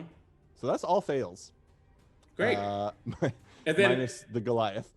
Yeah, I'm not worried about him. And then the clock begins to start to go backwards as I cast slow. Oh. Nice. And they are slowed for at least for a minute. And as a do I have a bonus action? I do not have a bonus as a reaction. That's it. I go and I turn around and say, "You have more time now." Looking at our group, I'm gonna go get my food real quick. That's all I can do. Let me know if somebody hits me because I have reactions. All right. With that, we have lost my sheet. Reek, it is your turn. I'm gonna very strategically go after the ones that are easy for pickings. So I'm gonna go to the ones that are incapacitated due to the bard, and I'm gonna start putting them in my bucket. Okay, roll me 2 separate d6s. Okay. Because the incapacitated ones, I'm gonna say, don't need any check to grab. Yeah. Those are the ones that I was going after too, by the way. But I made it. My check. I totally forgot about that. My apologies. But there was a whole lot in that. 4 and 5. Okay. So the first one, as you start to step away, you get a bite at your ankles from the first thing that you had kind of stepped on, which is a, geez Louise, a 13. Nope. Okay. But as you start to gather, you feel another tangle at your foot. And this is a 16? 16 just hits. Ha! I did it. Proud of you. I'm very proud of you. As you fall prone, as it trips you, and then starts to try to eat you, the ground does, and you are prone, so it's got advantage. 17 plus 4 is 21. Yeah. And that does. Oh my god. 3. Math is a villain. 5. It does 5 piercing damage. Oh, you're vulnerable though. Does Yeah. 10. You're welcome. I mean, 10, you're not welcome. 10 piercing damage. I will say, in between those, you do manage to get. You said you rolled a 4 on your first d6. Yes. You managed to collect 4 of these fireflies, or these dragonflies. Did one of you cuss again? Not yet, but as I face plant to do. Oh, what the fuck? What is? Oh my God! It's trying to eat my ass! It's trying to eat my ass! And then another one comes and tries to. As one of these suture flies lands on your face, and starts sewing in, you are vulnerable to piercing damage. Correct. Yep. So you take 2 damage. Okay. And your mouth is sewed shut. Oh no, and you such cannot a say shame. anything. Such a shame. I believe Mama Dukes, you're also mouth is sewn shut. I thought they didn't finish the job. Did they finish the job? Mm-hmm. It's one action to get it shut. Okay. How much is it to open it? It takes 2 actions and a sharp object. Dang. Okay. And with that, it is the baddie's turn. The fire elementals are seemingly slowed as they just kind of keep moving towards you, Talk. They can't make it towards you though. You do see a few of these dragonflies as they're moving pop up in the from the grass, burning and kind of like flying out and falling and dying. In addition, you see the 2 tiefling sisters, like it's almost like they're stuck in molasses as they're trying to like pull these jars through and grab these dragonflies. One of them gets 2 of them, and that's it. The Goliath is waving at the crowd and like trying to hype people up. The gnome has given up, and he too is trying to. You see him actually. He pulls out a small flintlock kind of pistol and just points it into the air and shoots it off. And he watches a bunch of these flies rise up. You can't hear him say anything in the chaos of everything that's happening, but you see a few fly towards him. And no. And he swats them off as he's kind of moving slowly, but he at least stops them from sewing his mouth shut, but he can't get any. And it is Reek. Oh no, Reek just went Mama Dukes, then Grub. They all can make a save to You said Hit it's him slow. DC 18. What was the stat that it was? Wisdom. Wisdom. No. Jeez, no. No. I did not roll a dice higher than 11 right there. And yeah, it is over to Mama Dukes, whose mouth is Okay. sewn shut. Yeah, my mouth is sewn shut, so I can't use the spells. Just so everyone knows, I was going to lightning lure Grub and then use him as a giant kobold bug catching net, and that cannot happen, so I'm very sad. I'm gonna try and break free of the web. Mm-hmm. It is a DC 14. Straight check. I rolled an 18, so I get free, and then as a bonus, can I even do a bonus action right now? I cannot, so I'm just free, and I'll Okay. move towards the other team. I guess I will Okay. just run towards the other team. Okay, you can always try to catch stuff as well, if you wanted to. Okay. Um, Well, I mean, I'll move towards the other team. I can't run because I use my action. Don't I need an action to catch the flies or no? No. Okay, cool. I'll try to catch flies on the way to get to them. Okay, make a dex check real quick. That's an 11. Okay. As you focus on ripping out of this web, you can't get any more. But you do move towards the other team. Grub, it is your turn, followed by Grubbo. Okay, so I forgot to mention this earlier, but one feature of the enlarged spell is the weapons that I'm holding also grow in size. Does this include the bucket with which I am supposed to catch the flies? Obviously.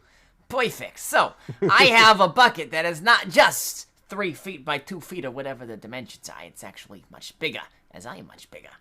And so I'm going to hold it out, and I'm going to try to figure out how this floaty magic works so that I can come back down to the ground. And I'm going to hold it, and I'm going to try to catch as many flies in it as I can as I stop levitating and land on the earth again. Okay, are you going after the ones that are stuck in the web or hypnotized or Just whatever's near me. Okay. Roll 2d6. Sure, I could. Steffi, I forgot that there's a bunch that are incapacitated around you. Roll a d6. That was my mistake. Okay. I got 2 ones. That's a 1. Together you capture 3. Hey! Feeling pretty good about so that. Steffi, you get 1. I forgot about Becky. Can Becky make a roll? Becky is privileged, so Becky should get the chance. Sure. Use that privilege. Becky got a 5, which is just topical. Okay, and Becky manages to almost like herd 5 into your jar, along with the one that you get. Grub, you manage to somehow only get 2. It's hard to figure out how to levitate down. It's difficult. I'm focused on one task at a time. It's about all I could really manage. And Grubbo, it is your turn. All right. I'm in a sticky situation, but I've been here before, and I got a plan. So, what I'm gonna do is I'm gonna push a button on my big pack, and this gadget's gonna come out, and it's gonna kind of retract down and grab the bucket I'm standing on, and it's gonna catapult it at the flies in the web to catch as many as it can, as I cast catapult. Yeah, I'm gonna let you roll 2d6 as well to do that. That's amazing. That is a total of 6. Okay, yeah, you get 6 that just get stuck in there, and the web that you have exploded on everything catches the jar as well, and they're just sitting there in this jar. And I'm like, anything exactly like I planned. anything else on your turn? I am. What bonus actions do I have? Oh, wow, that's here. Hey, look, that's not summoned yet. Nope, I'm good. Okay, and with that, you hear this loud gong ringing out, and you watch the flies that aren't connected to the webbing or hypnotized. Everything else almost flies into the center of this this arena, and you hear, and with that, the round is finished. Bratz, what is your total? Hold on, I think I missed one. So there was the 5 initially, then a -17, and then 5, 4, 3, 5, 6. 3 is the 2. Just and give me the 1. total that you guys got. We got 26, I believe. 26? By my calculations, yes. 26. A fine capture. Turns across, you hear his voice booming out to Faerun's finest, and says, "And to Faerun's finest, summoning of the elementals was a risky move. It appears that you've killed nearly 20, though there was an issue with talk as well. So we're gonna neutralize that. And it seems that you only caught about 6, and 4 of them landed on your Goliath in the tree. And so with that, we are going to call the round for the Bratz. And I believe this is a great point to take a 5 to 10 minute break. Absolutely. I will note that we did also just hit our $2,000 goal. So what we're going to do is we are going to run the giveaway for the t-shirt on our break. And then as soon as we get back from the break, we'll draw the winner for the t-shirt and run the giveaway for the dice bag for the duration of the second half of our game. I did just update our goal at $2,500. GM Lee has offered to hand paint a Hero Forge mini of your choice. So if we hit $2,500, you'll get your own custom handmade miniature or hand painted miniature made by Hero Forge. I can do words good. With that being said, I'm going to just get our keyword going very quickly. It's going to be Owl Cub. You can only type it once. You'll type in #OwlCub. And if you enter more than once, you'll be disqualified, and we will tell you who the winner is at the end of the break. Sweet. And so let me just throw that in chat, and we will be back in just a moment. Thank you so much, friends. Take 5 to 10 minutes, stretch, grab some water, grab a snack, and we'll be back very, very soon. Perfect. Hello, hi, we are back. And now that we're back, let me just pull the winner of that Session 0 Owl Cub Baby Owl Bear t-shirt really quickly, and then we will hop back into the game. Hey, congratulations, Celine. That's awesome. Super excited for you. Go ahead and shoot me a message so that we can get you the shirt. Yeah, I know you've got a million ways to get in touch with me. You're in my Discord. It's fine. But send me a message and we'll get it figured out. Awesome. Great. Awesome. Stephen, back to you. All right. So the 6 of you have just completed the first round of this tournament of light, celebrating the famed hero and champion Joshua, who has spread his love and joy to all of the land.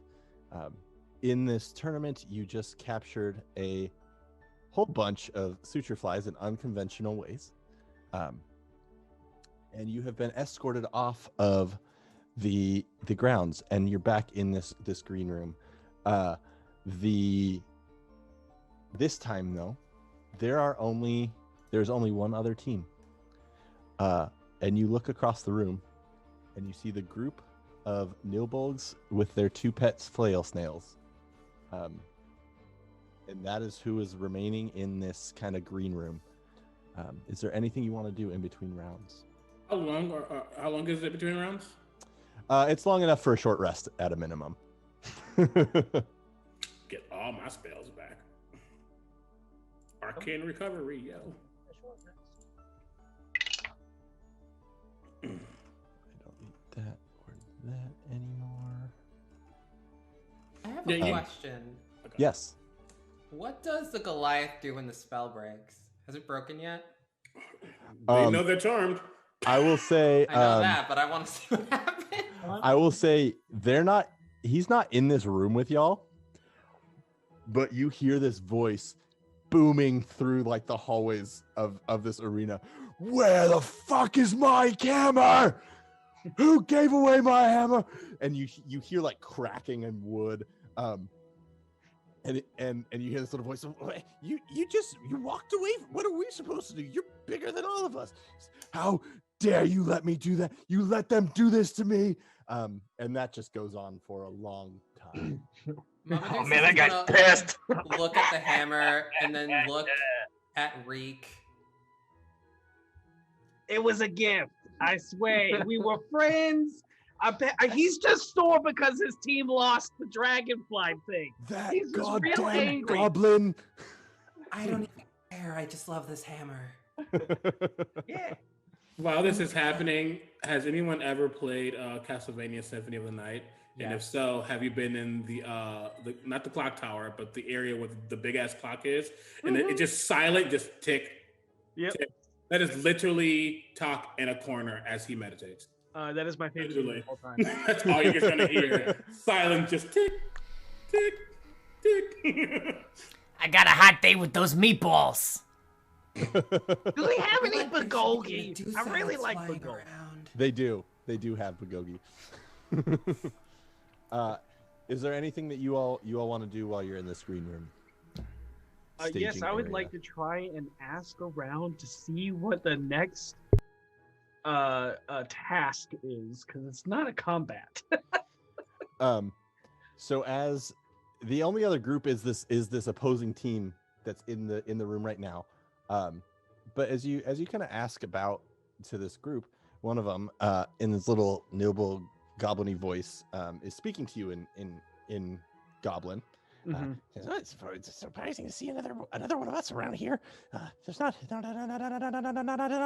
lot, and but the next round, if I remember right, I heard that it's about you have to like get a sword and your whole team, something about a platform. I'm not really sure on it, but we're probably gonna beat you, because we're better than you are.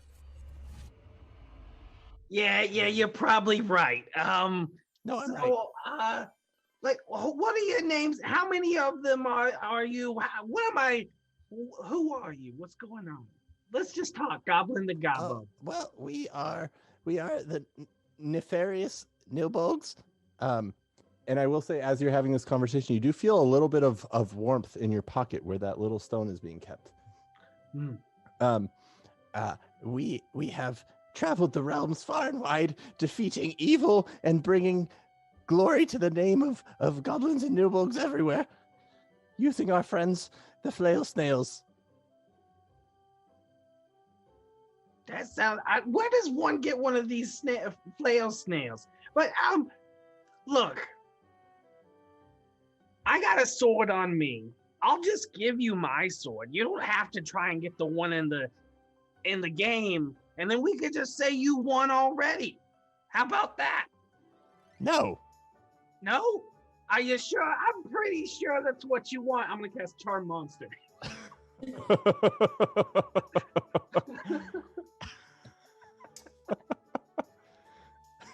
What is it? What's it resisted by? It is a Wisdom saving throw, and it will be charmed by me. And that is a DC 16. Oh, jeez. Oh. I rolled a 15 and they have a wisdom of 8. Okay, all right. So I'll just give you my sword, and then we can say you won the challenge. You don't have to fight us for it. I mean, you're gonna be in there. That's fine. That's okay. And I'm gonna go talk to my friends real quick about a couple of shiny rocks. The thing is, I don't know. It's like you get a lot of gold for winning, but you seem to be an honorable fellow. Oh, it's Goblin to Goblin. Why would I ever trick you? No, that's a good point. You make the points you're making. They really make sense to me. You know what else? That sword has a nice point on it, and I think that's enough prize as it is. Well, let me consult with my team, but I will put in like the best word. It sounds great. If they ask who it was that talked to you, look at me right in the eyes. These big yellow jaundicey eyes. My name is Grubbo. Grubbo. Got it. Grubbo the Gobbo. Yeah. We will discuss really quickly. I have a lot of sway given that I am in charge of this group. But we'll just Sounds maybe good. You got it. I gotta go take care of my group, too. Do you have something to wrap the sword in? Just like, he winks at you. So Zoxy, I'm telling you, Reek is like my best bud. He would never pull anything over on me ever. He is like my right-hand goblin. He is the best.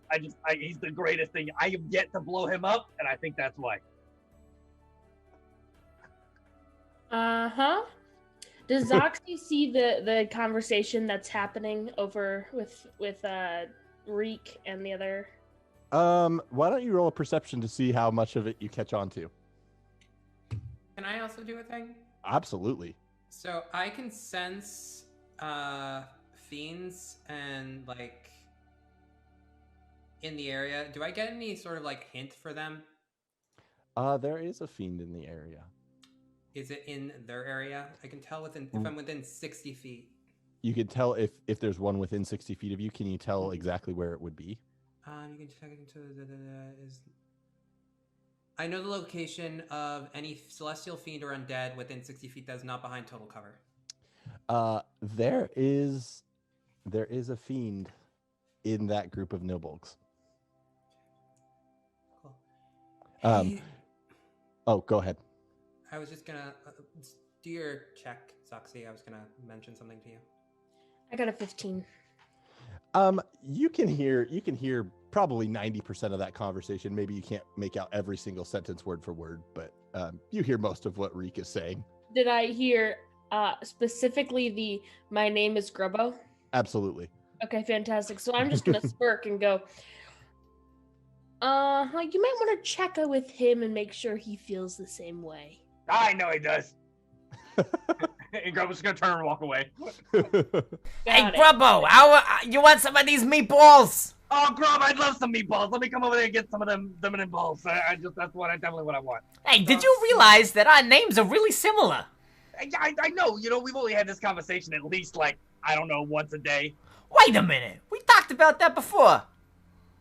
Yeah, you Grub, I'm Grubbo. You're almost a goblin. You're a kobold. You're not quite as good as a goblin, so you're only pot goblin. That's why you're Grub. You're not Grubbo. No way. Yeah, way, man. These meatballs are really good. Let me try. Yeah.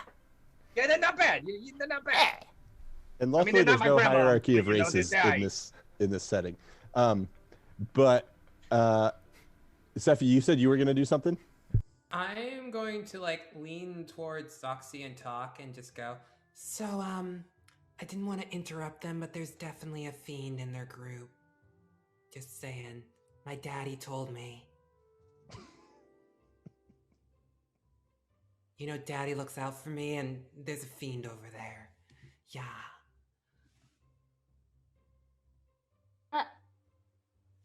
Okay. Yes. Do you know which one? No. That's fair. They all kind of look the same. That's racist, but yeah. So, I don't know if you two know. 3. Sorry, didn't mean to leave you out talking. Just kind of standing there silently clicking at me. Can we just put the stones on them and go? But that whole group over there is making the stone glow red hot. But we won the thing already. I told them, I gave them my sword. We're gonna get the sword that's in the next one. It's on a platform or something. It'll be fine. You got it. And we win. Could I have been in my mode of meditation and just TikTokery? Could I have been ritual casting a spell? Yeah. Great. Right as Reek is done talking, you hear that final ding, and then all of you mentally hear, well, we should not alert them right now, or they might cause more chaos. And I have casted Rary's telepathic bond, something you all have known me to do. You see Grubbo pulling out like 4 explosives, so I should wait, right? I think even as such, Todd's hand had already come down towards Grubbo. Like, we can hold off for now. He's like, every time, no fun. Do we want to figure out which one it is? Now the question is, Because I could zone of truth them. what if we just arcane trapped them all? I believe we are making this easier than it probably will be. Best for us to actually do this on the field and not here. It would cause spectacle and give us more glory than we already have. All right, I can probably get it around them right now without them even noticing. That's not true. The last time you did that, you blew up a cradle of baby flums. Yeah, but you didn't see it coming before that, now did you? That's true. That's unfortunately true. Yeah. Baby Definitely flump? didn't see those flumps coming. Why would anyone do something so terrible? Because we are the brats. Did you see the way they was looking at me? One of them landed in my face. I didn't like that. It was trying to cuddle you. The tentacles and it's just weird. You know, the cuddling was fine until they came bombarding at my face because something exploded. It Now was it's the Halloween. flump's fault. It was Halloween. They were dressed as intellect devourers. Bad idea. So, All right. Hold Hold on. I'm actually friends with their leader. I know them from like old Gabo camp, right? We played in band together. It was this whole thing. We don't talk about band camp. Anyways, so I'm friends with him. I just gave him my sword. He's gonna put in a good word. So I just go ask him, like, hey, you got any new friends to your group? Ones that seem a little, they even call themselves nefarious. I mean, they're not even hiding it. It's in the name. The band camp? What if it's the...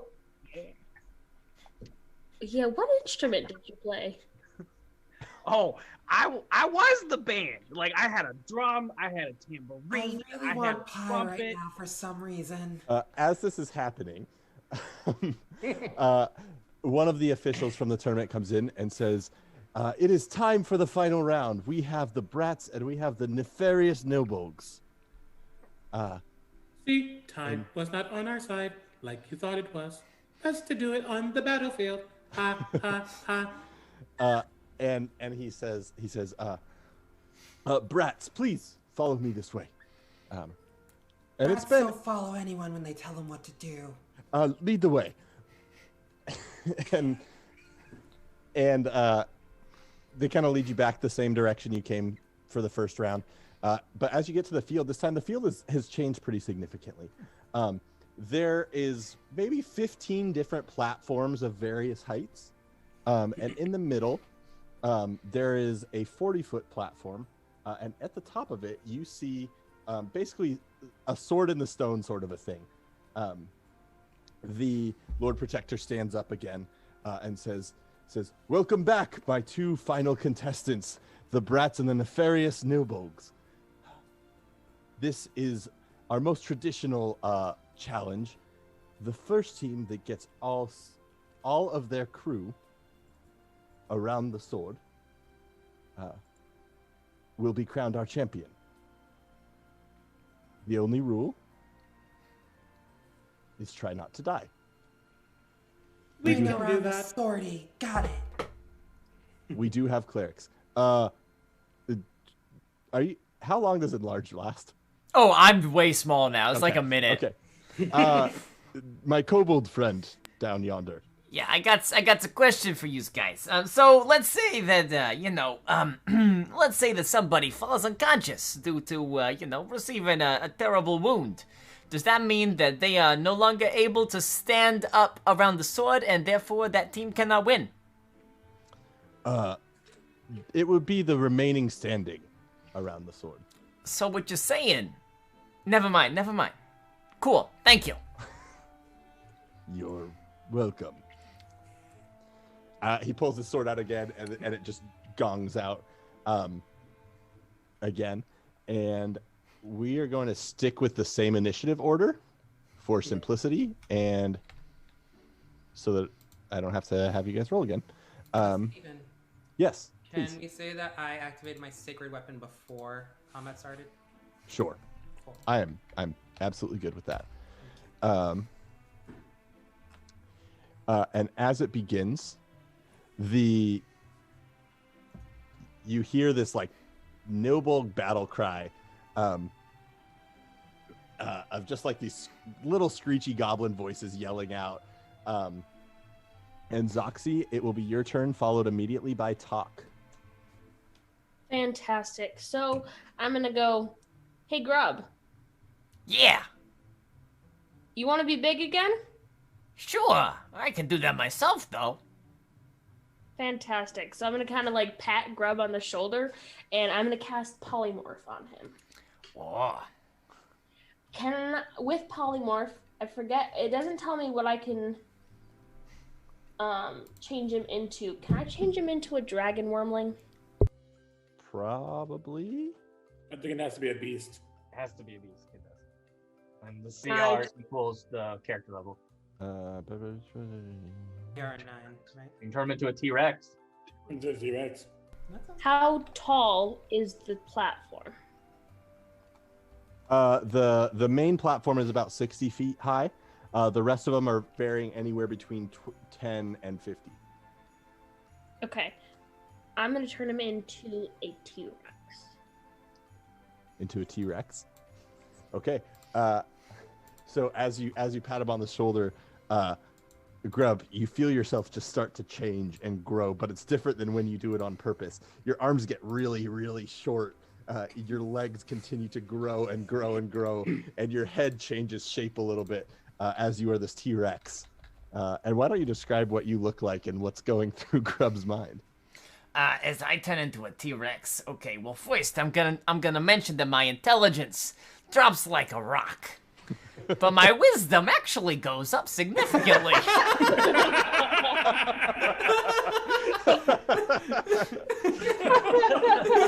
That's so good. Oh my god! Can you just have like the most muscular little arms, like just? Super... Oh yeah, They're so massive small. bite. Here's the thing. His cobalt arms literally don't change. The rest of the body changes around his jacked arms. As he turns into this gigantic T-Rex, still with the same kind of copper reddish tone to his scales, but he is now, of course, quite large. He is a huge beast, and as such is going to just kind of look around and go, ugh! But is going to telepathically say, I've never been this tall in my life! Oh my god, yeah, the telepathic bond on a fucking T-Rex. And it's just going to roar like Jurassic Park. What's roar. your current intelligence? Is it less than 2? It's 2 on the dot. You can't. It doesn't be 2 or less are not affected. You get this mental image of me feeling tall.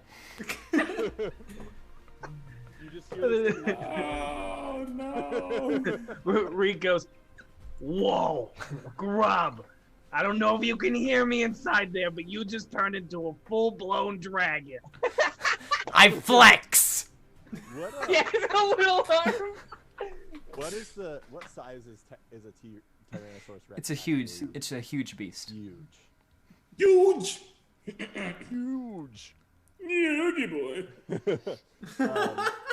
Anything else on your turn, Soxy? He was huge. It came out of nowhere. Anything else on your turn, Zoxy? I think that froze. Oh no. Shoot.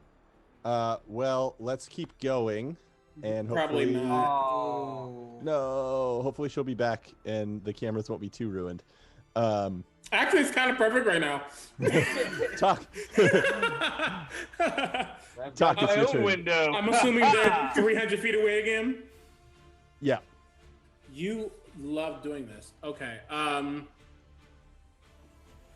Okay, and how far away is the sword thing? It's the pillar's 150 feet. It's right smack dab in the center. Gotcha. Understood.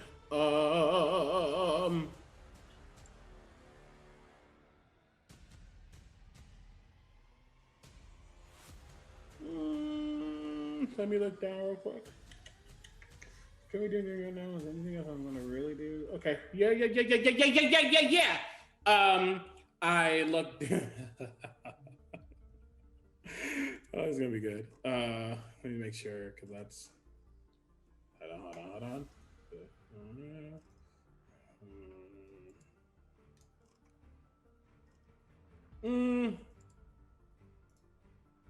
Yeah, it's okay. It's okay. Let's have fun. It's a one shot. I look at them and I look over at Grubbo and I look at Reek and I say, once upon a time, there was a bird and they flew high. But it wasn't just one, it was 3. Would you like to be one of those birds? Figuratively. I've never been a bird in my life. Let's do it. Nah, I'm good. You don't want to be off the ground? Nah, yeah, I'm good though. I do not understand. You'll I see. am not street smart. I got a hat. I'm good. Ah, okay. I look at Mama Dukes. What about you? Are you asking if I want to fly? Yes, I believe. I believe I can. I believe I can fly. Hit me. Great. Right. Oh. And then as I do, I go, great. And the what do they call it? The hands on my things will open up and almost look like wings on the clock hand. And I cast fly on myself, Reek, and Mama Dukes. Nice. And I rise up and I go, now we can get there faster. And I fly 60 feet towards the pillar. I'm looking at the time, and magically the arena changes size, and you are all about 80 feet from the pillar. Makes sense. So we were 80 feet to begin with, 80 and 80. Okay, great. Yeah. Cool. Then I'm 20 feet away from the pillar now. Perfect. That was good. as I'm looking at there being 45 minutes left. Anything else on your turn, Talk? That is my action, and I don't really have a bonus action to use. Okay. So yes, that's all I do. Okay. Reek. So they're technically, I guess, within 90 feet now? I can fly maybe 160. Okay, so if I fly towards the center, then they'll be within 90 feet. Yeah. Okay. As I fly up, you hear, oh, that squeaked out, and the gas will form on their side as I cast Stinking Cloud and fly away with my little gastral puff. Did you just Wario up? Oh my god. That's exactly what I'm imagining. And Constitution saving throws. Okay. Let's do the snails. Are gonna fail because of rhyming. And no bones. What's your DC? 16.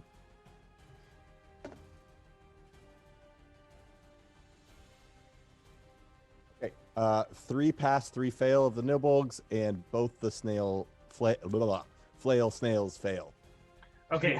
All of the Fail snails. All of the fails and the fail snails, they have to spend their action this turn, retching and reeling from the stench of this nauseous, gaseous cloud. Okay. The other ones, but there's no Goblin damage. slap. Yeah, there's no damage or anything like that. Okay. Sounds So good. action and movement. I move my full movement 60 feet. And being a Gabo, if there is an area to, I would like to hide. Sure. There's space to hide. Why don't you roll me a stealth check real quick? That's real strong.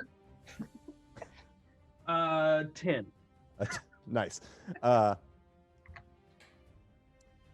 So it is their turn, and most of them are like retching and throwing up and trying to like. Some of them are trying to like blow it away as they're coughing.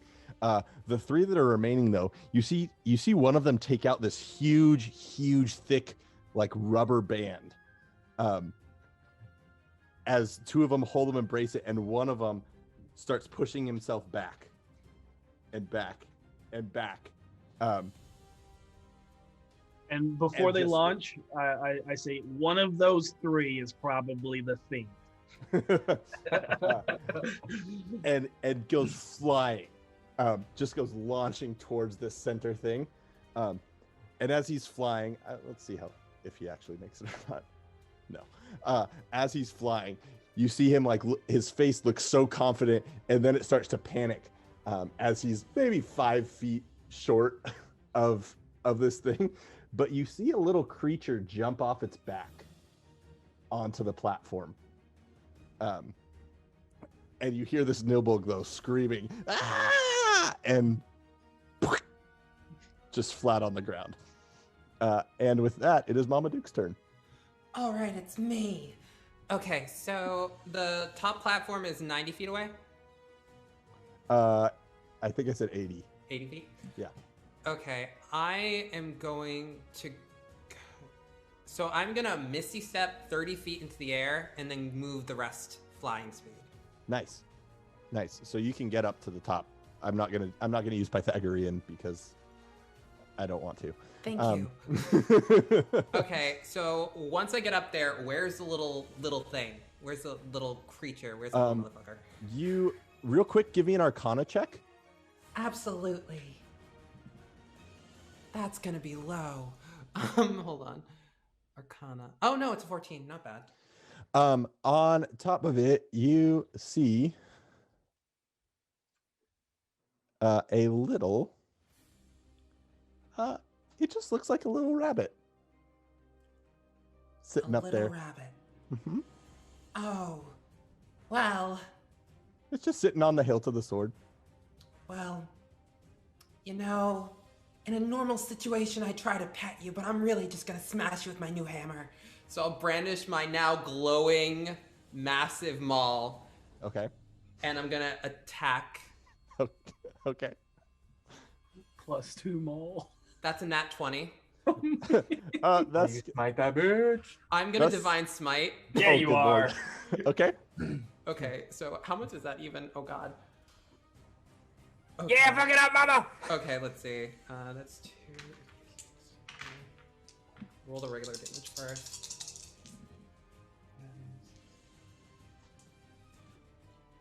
So 19 base damage. Okay. And then the smite is. God, where's the? It should be 2d8 plus. Why? Unless it's I literally unless just it's a had it pulled fiend. up. It's a fiend. If it's a fiend, it's an extra D8. Yeah, it's gonna be 3d8. And times she's 2, smiting at first or do level. you double damage? You roll the dice twice, Cool. So that's 2d8. or just for the sake of this, just double it. Cool. Figures. Okay. Hey, Sephi, Yeah. it's 3d8 because of reasons. Okay. Good. For me. Okay. Just a normal rabbit. Just a normal rabbit. You know what? Why not cast it at another level too? Oh, hell yeah. Okay, so that's.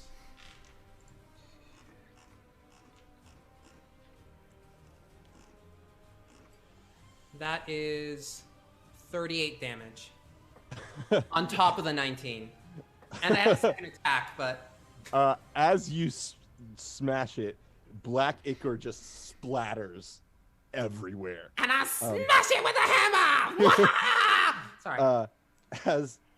As you do that, you see Kilra, the cleric who invited you across the way, stand up enraged, Oh, it figures. and She grabs the Lord Protector, chucks him off of this thing, and you watch as her body changes. She grows and hunches. Spikes pull from her back. Her face is very amphibious, and you recognize a Death Slod. A what exactly?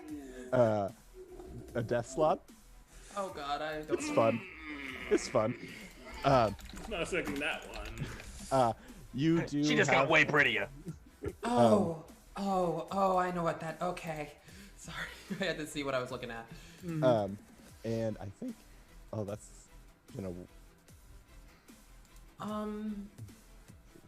I still have. How far away is she? She's about 60 feet away, we'll say.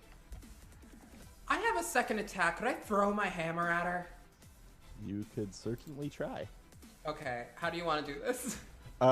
Make a improvised weapon attack. So, your dexterity, and for funsies, you can add your proficiency bonus. Can I add my smite? Roll a religion check. Okay, I'll roll that first. Nope. Okay, so that's. Welcome back, Fenway. Dexterity? Yeah, dexterity plus proficiency. Okay, that's a lot better. 24. That will hit, though it won't do that much damage outside of the smite. Okay. Well, I can't do the smite. Oh no, you can't do the smite because you already did it. I think improvised weapons D4. Oh dang, that's so not worth it. Oh wow. Committed. Sorry, I had to look for my D4. Okay, that's 3 damage. Okay. Can I at least? Oh wait, she's too big to knock off the platform now. Yeah. You, as this all happens though, you watch as like the Nilbolgs start to panic. Everything around gets mad, and you watch as that hammer slams into who you thought was this cleric. Their hands get filled with fire, and this ball of flame is at its chest, and it just fires out, not at you, at the stadium across the way. And as that happens, I say, time. Actually, you did not do that this time. Counterspell. Okay. And Reed goes, Okay. Oh, man. So, and you watch as it starts as this fireball starts flying towards the crowd. It stops in midair, and as you do this time thing, it almost goes back towards her. Exactly. Yep. It's like, actually. And disappears. And this creature just screeches out, and jumps out. You do see the falling Lord Protector. Sorry, just a quick reading. Yeah, and they basically start jumping down to the ground, and you hear this like horrible hiss that says, "You ruined my plan. You will pay." And that's its turn. But you told us about the plan. I am confused. Pretty sure those rocks didn't trap something. And Grub, it's your turn. Plans and all, and I don't think you get laid very often. So I am a Tyrannosaurus Rex. You're a dragon. I have an opportunity here to wield a sword as a Tyrannosaurus Rex.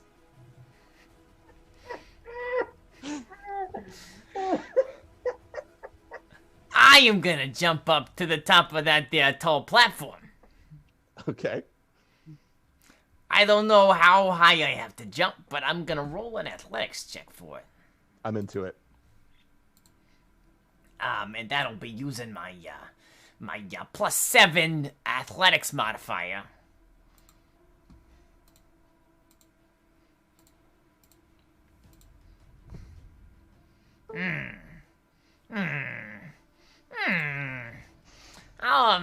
You know what? I'm gonna. Picturing the T-Rex saying this. I'm not. That's gonna be pretty good. That's gonna be 22. 22. Sure. Why not? Why can't a huge Tyrannosaurus Rex jump onto a platform? If I don't quite make it, I'll use my super jacked T-Rex arms to pull me up the last little bit. That happens, absolutely. And as I scramble up there, I'm gonna look down the little rabbit. I'm gonna look over to Mama Dukes. I'm gonna go, "Wah!" And then I'm gonna try to grab the sword, and I'm gonna try to pull it as hard as I can. Give me another athletics check. Trying to grab what? How? Please explain. Nah, this is D&D, but explain this shit. How? With my tiny arms. How you gonna lean down and give it them? I need someone to gift that though of someone of CB going. This is D&D, but somebody gotta explain that shit. This is what's happening right now. Please explain. Please explain. That is a 23 athletics. With you, I have to know. I have to know. Are you? No, I need you to describe how you're doing it to determine how this rolls. Sure. So my arms are kind of like this right now. Yeah. So I'm gonna reach down, right? I'm gonna reach down and I'm going like, huh? And then, cause I'm not sure that that's enough, and that's not enough leverage. I'm also gonna like shift my claws down a little bit farther to grab like the hilt of it, and then I'm gonna clamp down with my jaws on the actual like base of the hilt, and I'm gonna just and then pull all the way up. Keep going. Yeah. As you go down, you're lucky it's your birthday. As you reach down, your arms don't even reach the hilt, but you do get your mouth around it, and you rip at it. And you get the sword, but you also get like a huge hunk of concrete with it. So it's more of a bludgeoning instrument than it is a sword. And it is currently held aloft in my mouth, yes? In your mouth, yes. Perfect. That is my turn. And Grubbo, it is your turn. All right. Like my plan has changed like 7 times in the course of this round. But seeing homegirl here. First thing I'm gonna do is I'm gonna pull out a little cube. I'm gonna click a button. I'm gonna toss it right next to me. I totally forgot about all my magic. It's gonna 4 little legs pop out as it pops out and extends into a massive cannon as I activate my Eldritch Cannon. Nice. And So many comments, but I'm gonna stay quiet. it's gonna be the Force Ballista. As I'm like, all right, fuck that bitch up, as I point to the slot. It was already active this long rest. I just, keep it compressed. Yep. But Hiding a secret. bonus action, it's gonna attack. It makes my spell attack modifier. What's +6? Dirty 20 to hit. That will hit it. All right. Gonna take 3d8.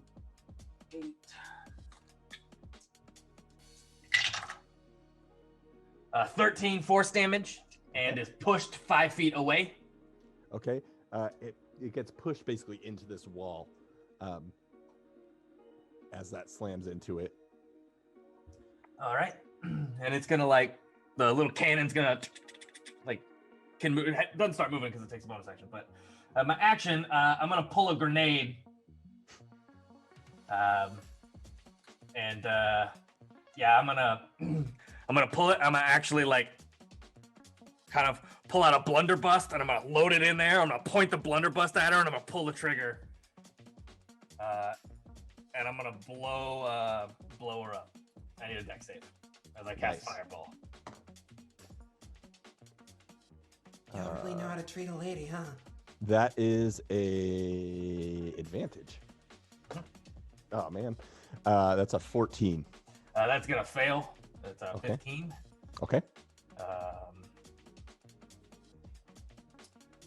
Gonna take. Hold on, because I have Eldritch. Where is it? Artificers. Arcane Firearm. It takes an additional D8 on top of that. Oh, slide. Ugh.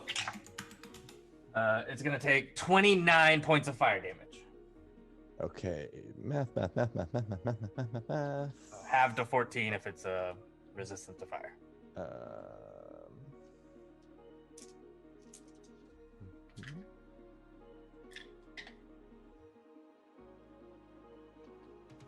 Okay. As it slams in, you also see the falling body of the Lord Commander next to this slod, who's also going to make a dex save. Yep. Who is going to fail it. And as this explodes, you hear him start screaming as he's just like consumed with fire. And as he starts screaming, I go, "Look out!" Oh, missed it by that much. And with that, Zoxy, it is your turn if you don't have anything left to do. No, that's me. That's me. I'm gonna. No, that's next turn. I'm gonna stay there. Okay. And Talk, you're next after Zoxy. Okay, fantastic. So, I hear I missed quite a bit. But I would like to, since we're no longer looking for a fiend, I would like to cast Summon Greater Demon. Okay. And then hold on, I gotta open this up. Does the stone get hot? It doesn't. Yep.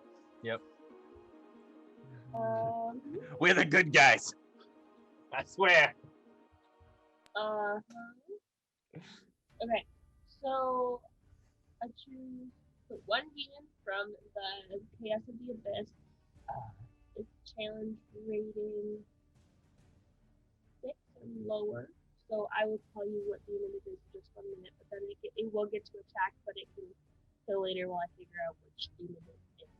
Okay. I just got everything figured out. Say that one more time. I just got everything figured out, so I'm still figuring out which demon it is. Yeah, no worries. While you say that one more time. I was just gonna say you can have top.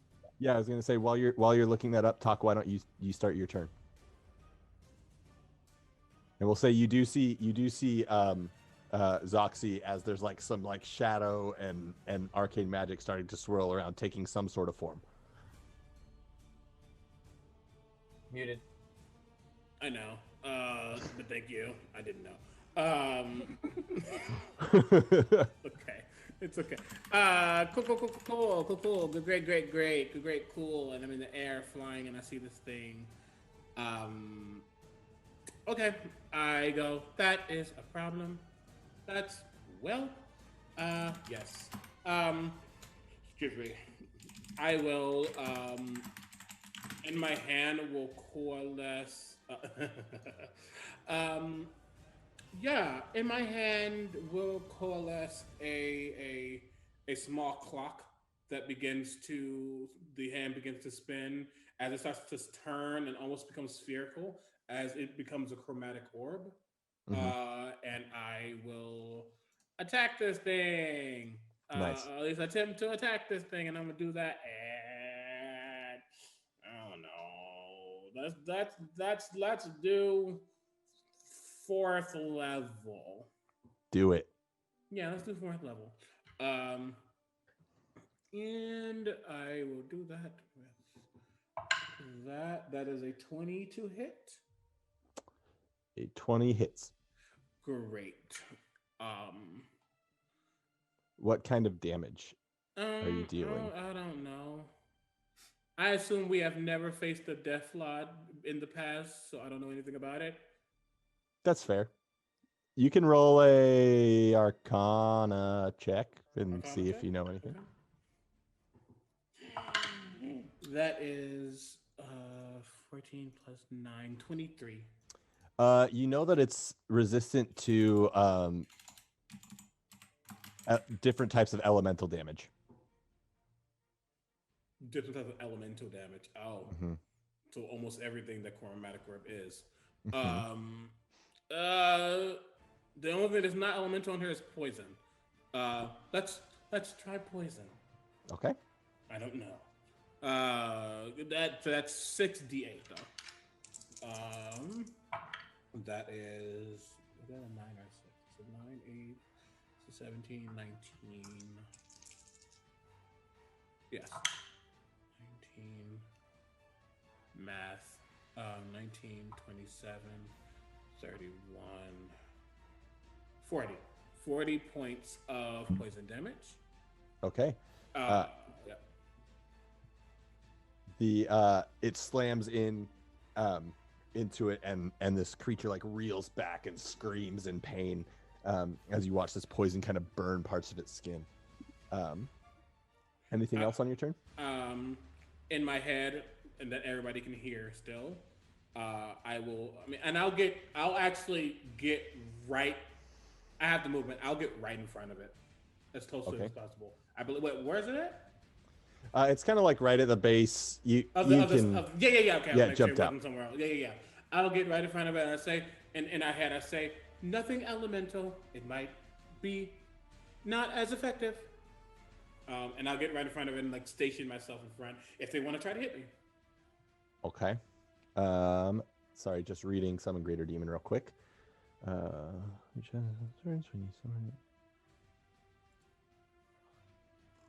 Okay, it's gonna roll initiative. It's good-ish. Why don't you, Zoxy, describe what is appearing as Talk was taking his turn. Look at this. Okay, so it's basically almost looks like a giant lizard dragon type thing, and it has these like demonic wings coming off it that are kind of holy and tattered. And it's carrying two scimitars, and it has its horns coming down off its head, and it's got like black ooze coming out of its mouth. Then it has like a lizard face. Okay. And what command do you give it? Attack. Just attack? Attack the block. Okay. At the end of each of its turns. Okay.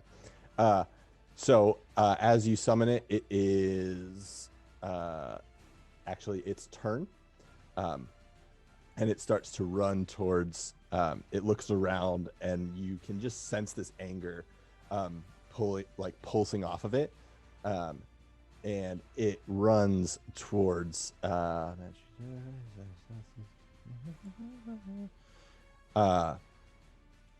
this slot, and takes two swings with the scimitar, which are an 18. Oh, geez, and a 24. Which both hit for, let's see, 7, 12, for 12 slashing damage, and then it reaches out and bites, and that will miss. So it does that, and then at the end of its turn, 12, that will be that much numbers. It will make a charisma save, I believe. Human. Blah blah blah blah blah blah blah blah blah blah blah. At the end of each charisma save, it rolled a 15. It does not make against my saving throw. Okay, you see it like look back at you, angered, as it readies itself for its next attacks. And with that, it is Reek's turn. What do the Nilbogs look like they're doing? They're running. Okay, so they're abandoning everything. They're very uninterested in it. This is not what they signed up for. Okay, cool. I was just making sure they weren't going to try and still go after that sword for 10,000 gold. That changes that one, and I think into everyone's head. I go, seeing him become a dragon's pretty cool, but I want to see him become like a really fast dragon. You want to be really fast dragon? Ah! Take that as a yeah. And I will bring out a triangle, and I'll be like, wait for the opportune moment. There it is. Ting! And I cast haste. I said, you've learned that time is important. Yeah, I even got this stopwatch because it only works like once a day, though. Anything else on your turn? That's my action. I would like to get away from this thing, but still want to be in casting range. So I would like to stay 60 feet away from the slot. And my bonus action is I'm going to be like, all right, you're big, you're strong, you got a sword. It's more like a maul. You're going to be really fast. You're going to be the best. I'm so proud of you. And I'm going to give him inspiration. Amazing. So you feel that energy rushing through your Tyrannosaurus body. And it is the Slod's turn. Talk, you're directly in front of it, correct? I am. And the rest of you are kind of back away. Sephi and Josh, you guys are up above on the platform. We just hit a $2,500 goal. Oh, Dang. Hey. Wow. All right. And so with, let's see.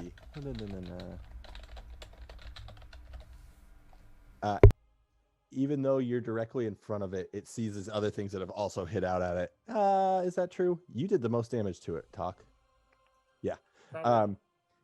So it just like screeches out at you. And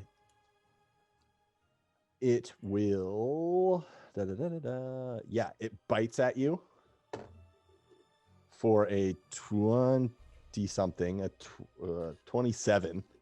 Go ahead and reroll that. Okay. I use my chrono shift. As you start to punch, a clock goes around the slot's hand, and in his head it says, "Try again, try again." And the second roll is a 22. Ooh, yeah, that hits. And that will be 9 piercing, and then it takes 2 claws and swipes at you. Hold on. Is it 9 piercing? Yeah. I'm barely still. Oh no, that's a 9 on the die. I'm good. I am concentrating still. Okay. So the first swing with its claws is a 9 plus 3 is 12. Nope. And then the second one is a 24. Yep. And that does D10. 4 slashing plus 6 necrotic. Oh, excuse me, it was 9 slashing plus 6 necrotic. 9 slashing plus 6 necrotic. I'm still concentrating. Okay, so that's 15. And because of the $500 donation, I'm gonna need each of you to roll 2 D100s, and we're just gonna go batshit crazy right now. Boy. Oh.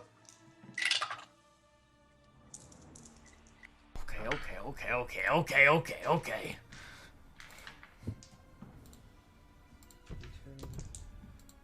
Want us to just put it in the chat?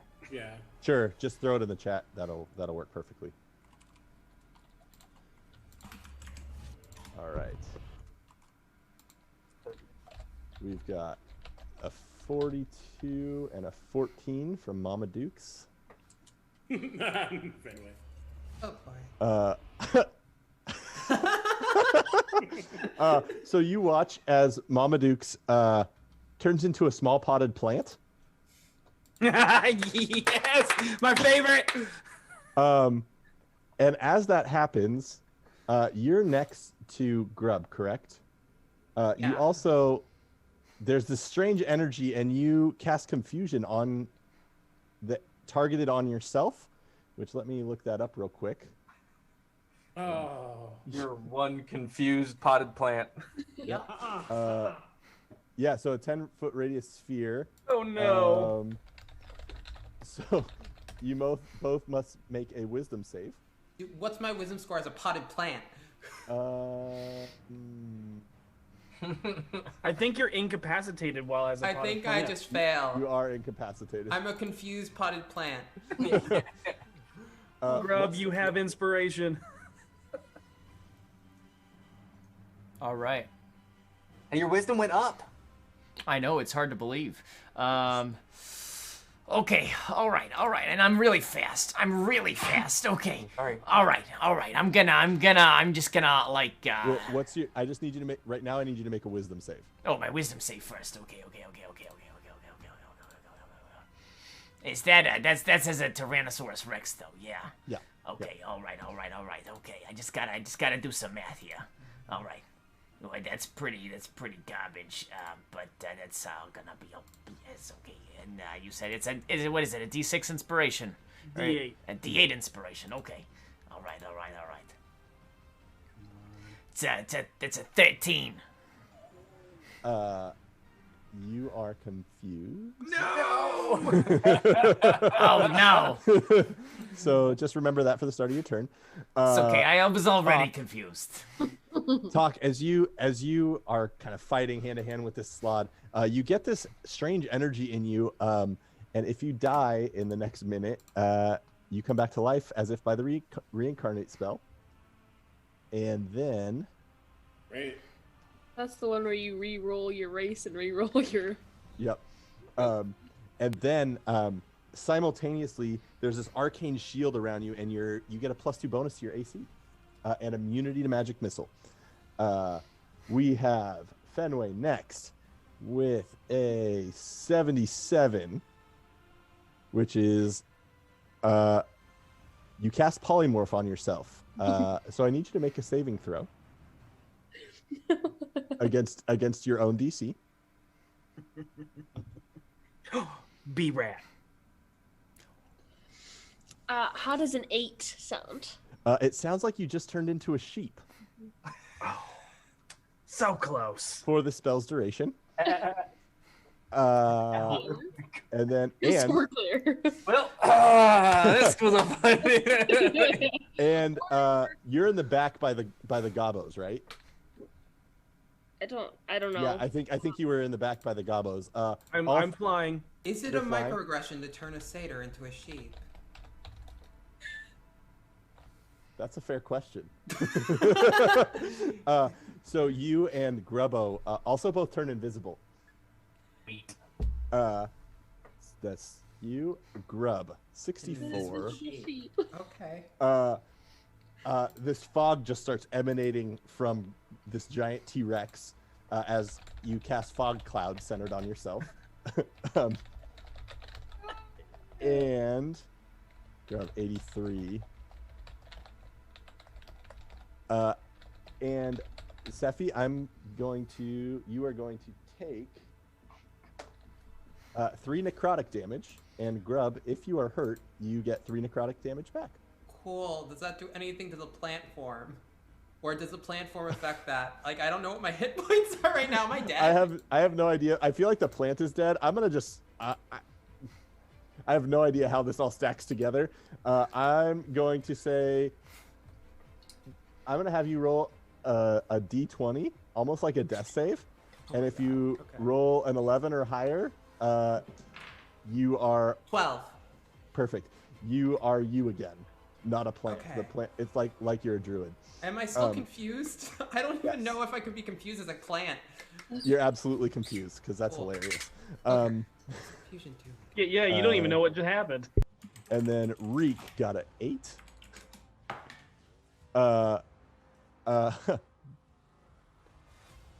I need you to make a dex save, Oh no. Reek. I'm it's, pretty good oh, at it's this. that one. Is it that one? That's a 19 on the die. That's a 27. Okay.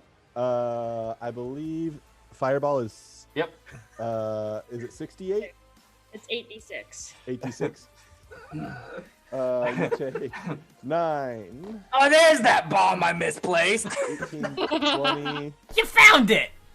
You take half of 27. Reek, and then 90, all the way on the other end. This is absolute chaos. And you are invisible. And then last but I not keep least, hitting. Grubbo. Wait, no! You can choose your target, Grubbo, as you cast Magic Missile at the 5th level Oh, that bitch. as a T-Rex. No, I'm not a T-Rex. I'm not a T-Rex. That's Oh, excuse me, that's Grub. yeah. You I can just see how I was confused. I point my my blunderbuss, and it all comes out of the blunderbuss at the death slot. So that is 1d4, or excuse me, how many do you get? 3 plus 4, so 7d4. 7d4. Plus 7d4 plus 7. I got that. If you want to go to the next. Perfect. Thing. And I have a question. 10. Yes. So the fireball, hypothetically, how close is it to me? He was flying, so I think it would be out of your space. That's why I didn't get to turn invisible when you invisible. Yeah. And then Grubbo, after that, you teleport 24 up to force damage, by the way. 24 force damage. Yep. You teleport up to 60 feet to an unoccupied space of your choice that you can see. Amazing. Okay. All right. So there's a bunch of invisible things. There's a sheep bleeding. There's fog coming out of a T-Rex, and all sorts of other chaos. Mamaduke's turned into a plant and then came back, and I think it is Mamaduke's turn. You are confused. We have spell effect 6 minutes. Do you want to keep rolling with this, Josh, or do you want how close to the exact time do you want? If no one has a hard out, I don't mind if we go a couple minutes over, but I also want to be respectful of people's time. So if everyone is cool with it, then we can go for a few more minutes just to wrap things up. But I was literally just typing that in our Zoom chat. Perfect. We are very close. So okay. If that's good with y'all, it's good with me. I'm good. Yep. Cool. Good. Okay. All right. So I'm gonna need you to roll a d10 real quick. Yes. Mamadukes. 8. An 8. You use an action to make a melee attack against a randomly determined creature within your reach, which is only Grub. Okay, attacking the T-Rex, and I have 2 attacks, so I guess I'm gonna draw. Wait, I don't have anything drawn. Would I draw something when I'm confused? I will let you roleplay that how you feel is fit. Yeah, Mamaduke's is gonna draw a weapon. Why not? Go for it. I'm a T-Rex. I'm big. Okay, that's a D10, not a D20. Okay, so I guarantee both of them miss. I got a nat 1 and a 6 on the die. So she slashes out at you twice, but misses. Why don't, for that nat 1, why don't you make a dex save real quick? Or you could use Lucky. Oh, yeah. I could use Lucky to stab Grub. Go for sure, it. I'll use Go that roll for to it. replace it. Happy birthday. Oh god, that's a 20, not nat. That is probably going to hit, but let me double check with the AC bonuses from Haste very quickly. Yeah, that's gonna hit. Okay, cool. That is gonna be 6 damage. Oh, great, great, loving it. As you chip one of his claws. So, do I roll to see if I can end this effect or no at the end of my turn? I believe you get to make a save, yes. Okay. Wisdom, okay, cool. I think we're working like a well-oiled machine. Everything is going exactly as planned. That is also a 20, not nat. Okay. After you hit it, you kind of realize what you were just doing, and you snap out of it. Grub, I'm so sorry. It's No. Oh, no. It's Grub's turn, who I believe is also confused. Yeah. I so sure am. This bodes well for me. I am not a T-Rex. That is a 1. The creature uses all its movement to move in a random direction. What direction would you like me to move, Steven? Are you gonna fall off the platform? I'm going to leap off of the platform, please. You are going to go south. South. Is that towards or away from the slod Let's that say we are it's currently towards the fighting? slod. Okay. I would like to yeet myself towards the slod with all of the force that a hasted T-Rex has. I am going to need you to. Well, I guess you don't need to do anything. You are as you're falling, are going to take.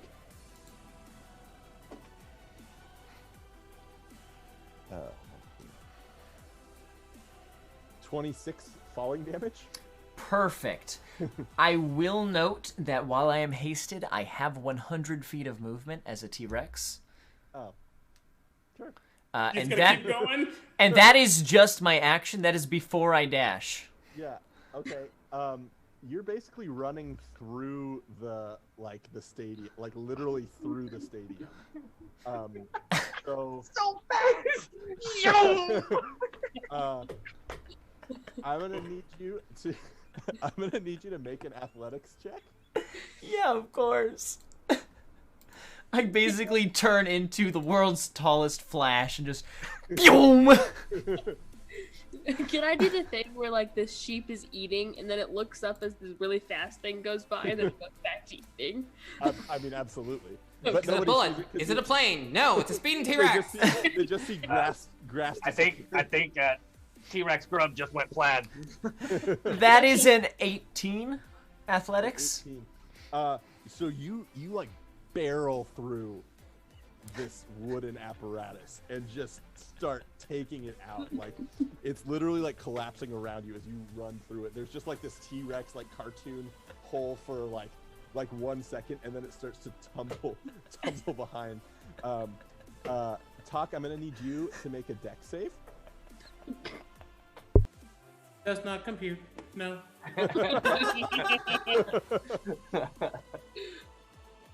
Is it to avoid the running T-Rex? That's a natural 20. It's to avoid the collapsing debris from the building that you just collapsed. I crit it on you. Okay. Yeah. So you using your ability to see time, it's like everything slows down. You're able to step back. You watch as this slod is just crushed by this falling debris on top of it. And for the sake of 9 o'clock, you watch as one pole that's like particularly shattered and sharpened just goes straight through its head and pins it to the ground. As you watch in the distance, Grub just sprinting away. The crowd is panicking as parts of this apparatus holding up this Coliseum is collapsing. But you did divert the slod and its goal of creating death upon everyone. How's our PR team going to town? Can I take my turn since I'm the Yes. last initiative? Yeah, do it. Awesome. So Grobo teleports up as this weight goes, is already mid as he throws all of his grenades. As I will use all of the beads on my Necklace of Fireball to cast an 8th level Fireball. At which point, where I'm casting will also trigger the blasting charges that I have set around the arena, which are 10 charges as I demolish everything. I was gonna heal the guy that fell, but I think that's a moot point now. You need a dex save? This is important. What would happen is if that happens and obviously Mamadou can't get there in time, I would just say it's okay, and I banish them so they're not even in existence while it happens. He's just taking fire damage in hell while it's in Mechanus right now. Reek's like in the middle of like casting calm emotions amongst the crowd. Like everything's fine. It was all part of this show. And it's just like looks like it's time to go. It's just like one of those demolition explosions where it's just like, and all that's left is the 6 of you. Well, actually, the 5 of you, because there's a T-Rex just sprinting away. And I'm still a sheep, so. I just love that Seth An is invisible like, sheep. What? It's only 88 damage. Steffi's in a different. Oh, I guess actually, yeah, 4 of you, because Steffi's in a different plane. Hey, you just No. banished me. I didn't Oh. banish. I didn't banish Mabadu. I banished the corpse, the person, the head guy. Oh. So he didn't He get doesn't just get demolished. annihilated. Yeah. Well, So- he's dead now. Everything's just like exploding around. A minute later, this like barely conscious body like appears and looks at you all. I'll heal him so I can yell at us properly. I'll just I have a healing pool from Celestial Warlock. I'll just aim my finger at him and heal him. He says, "What is my what has happened here? And we won 10,000 gold, please. Do you think the slot invited us because she knew that we would do this? What do you mean we did this? No, we You were in with the everyone. slot?" Well, no. And he looks at you and just starts running. You guys are like maybe a half mile outside of Neverwinter, and he's just sprinting away from you like nothing Okay, happened. Eldritch Blast him. Whoa! I cast Calm Emotion. I Eldritch Blast him from behind. Before that, I only healed him for 1 hit point. Okay. roll your attack. What? I'll roll 2 because I have 2 of them. Nat 20 on 1. And Oops. Also, I have one of the packed boons that moves them back towards us and does extra, and the other one does extra damage. So why don't you just describe how you kill the Lord So Protector I heal of him. Neverwinter? He starts screaming and yelling at us and then runs away, and I'm just like, oh no! Oh, well, let's fix that. And I just hold up 2 fingers and just shoot off a very precise white ray of light at the back of his head, and it just sort of like goes through his skull, and he just then gets pulled backwards by the reflection of the beam coming back towards me and lands on the ground. Oh, well, he's gone now. And Mama, we didn't even get paid. He was the guy that was gonna pay us. I was gonna. No, calm the him slot was the down. one that was gonna pay. Wait, check his pockets. Does he have the prize money?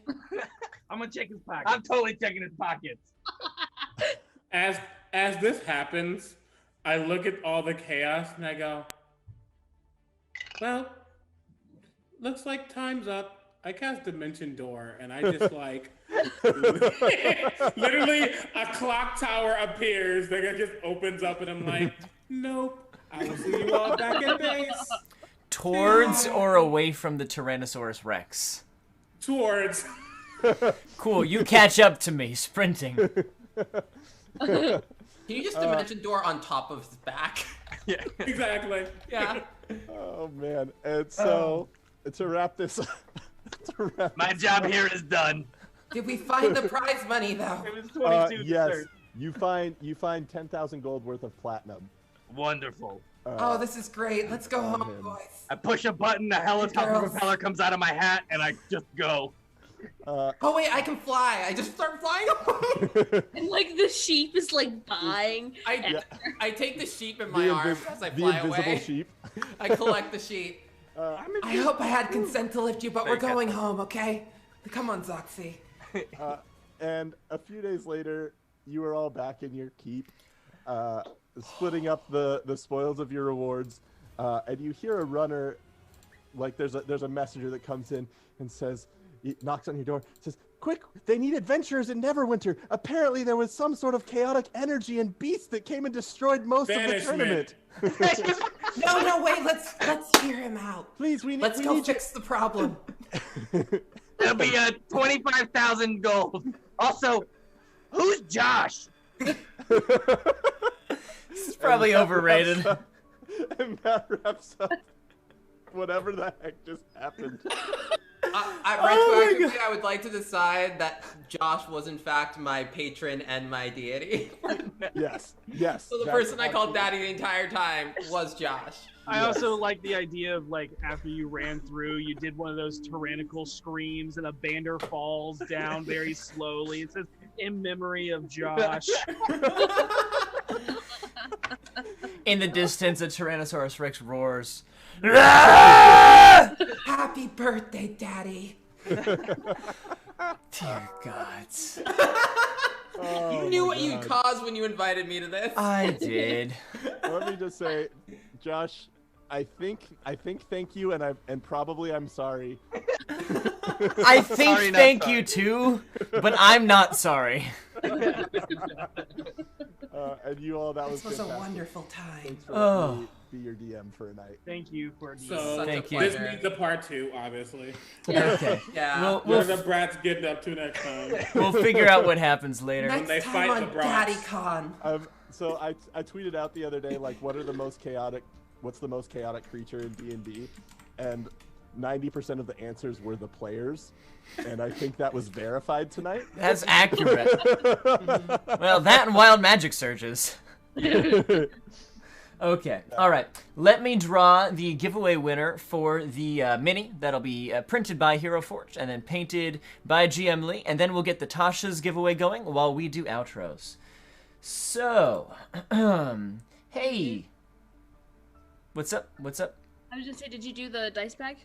Yes, that we gave that away. I think it might have happened actually as you had disconnected earlier briefly. So hey, Zach Mao, congratulations! You won that. So you're gonna have to get me your info, and we'll get that figured out. We'll go ahead and trade some messages. So that's awesome.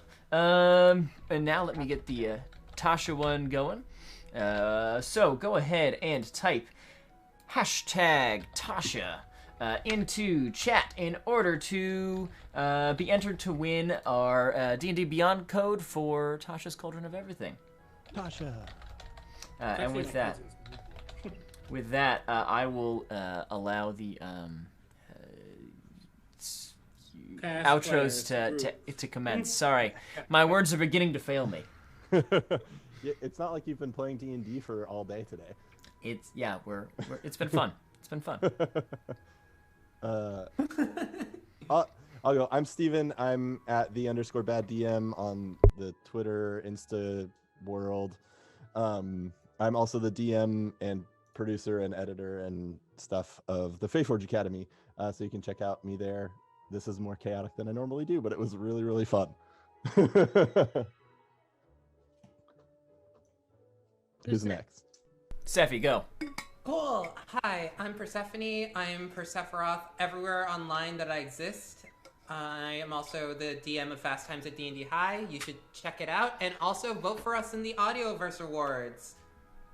Vote for me in the Audioverse Awards. I'm the only one that made it through the next round for director. But vote for my podcast, please. Yeah, okay, cool. I'll toss it to CB now. Perfect. Rumble was like, it's your turn. Hi. Oh my god, you just stink. Hi, my name is Omega Jones, also known as Critical Bard. Critical Bard across all social media channels. What's today? Wednesday. Tomorrow, you can catch me on my channel playing some Among Us with some folks in the community. You can watch me on Friday, not playing Tampo this week over on Rock Punch ATL. I will be playing. I will be doing the Wisdom Safe weekend with Start Playing and Total Party Chill and all them.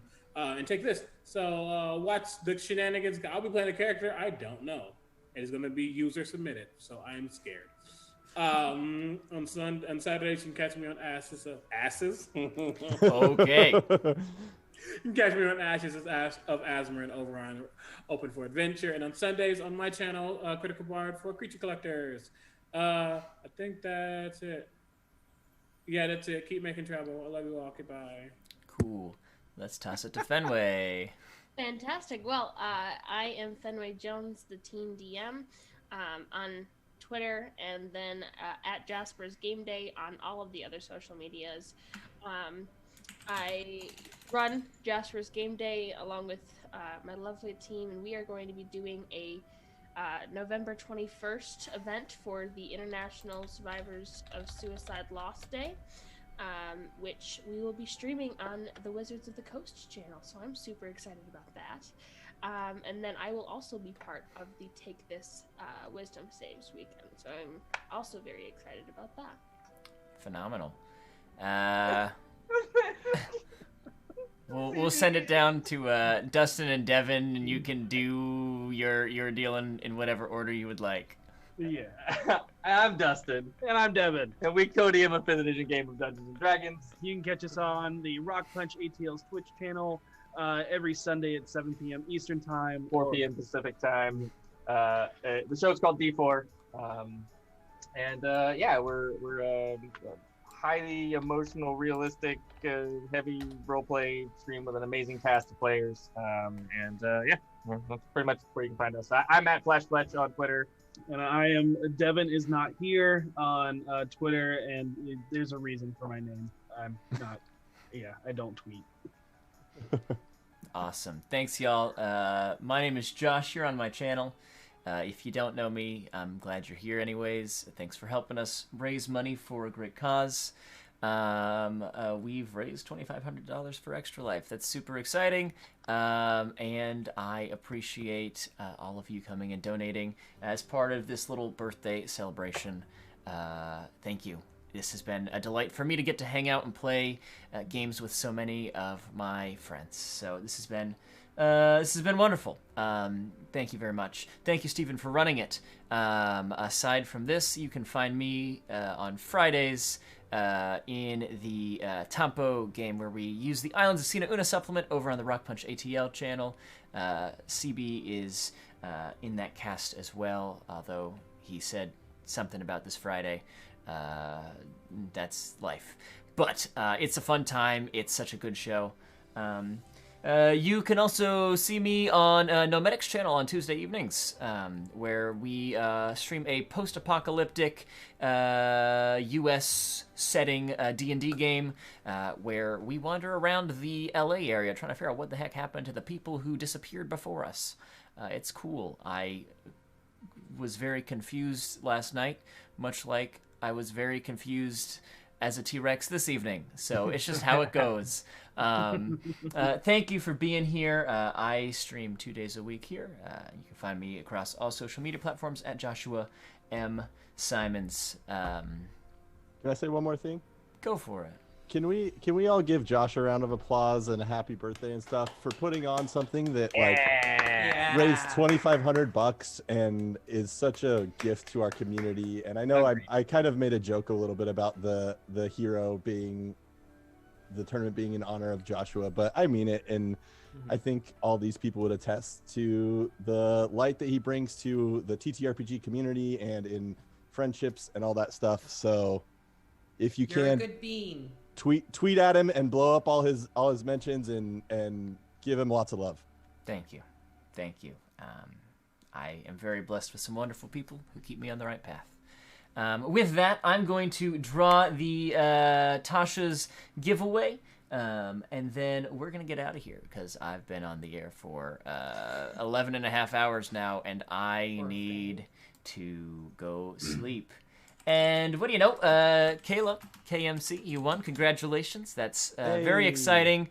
Send me a message, and I will get you that code as soon as possible. Awesome. Thanks, y'all. I'm going to toss us to a little thank you message from Extra Life, and then we're going to hit a closing stream while I figure out who we're going to raid after this. Thank you again so much for being here. Take care of yourselves. Take care of one another. And, yeah, y'all are great. That's what I got. I'm losing my words. So have a good night, everybody.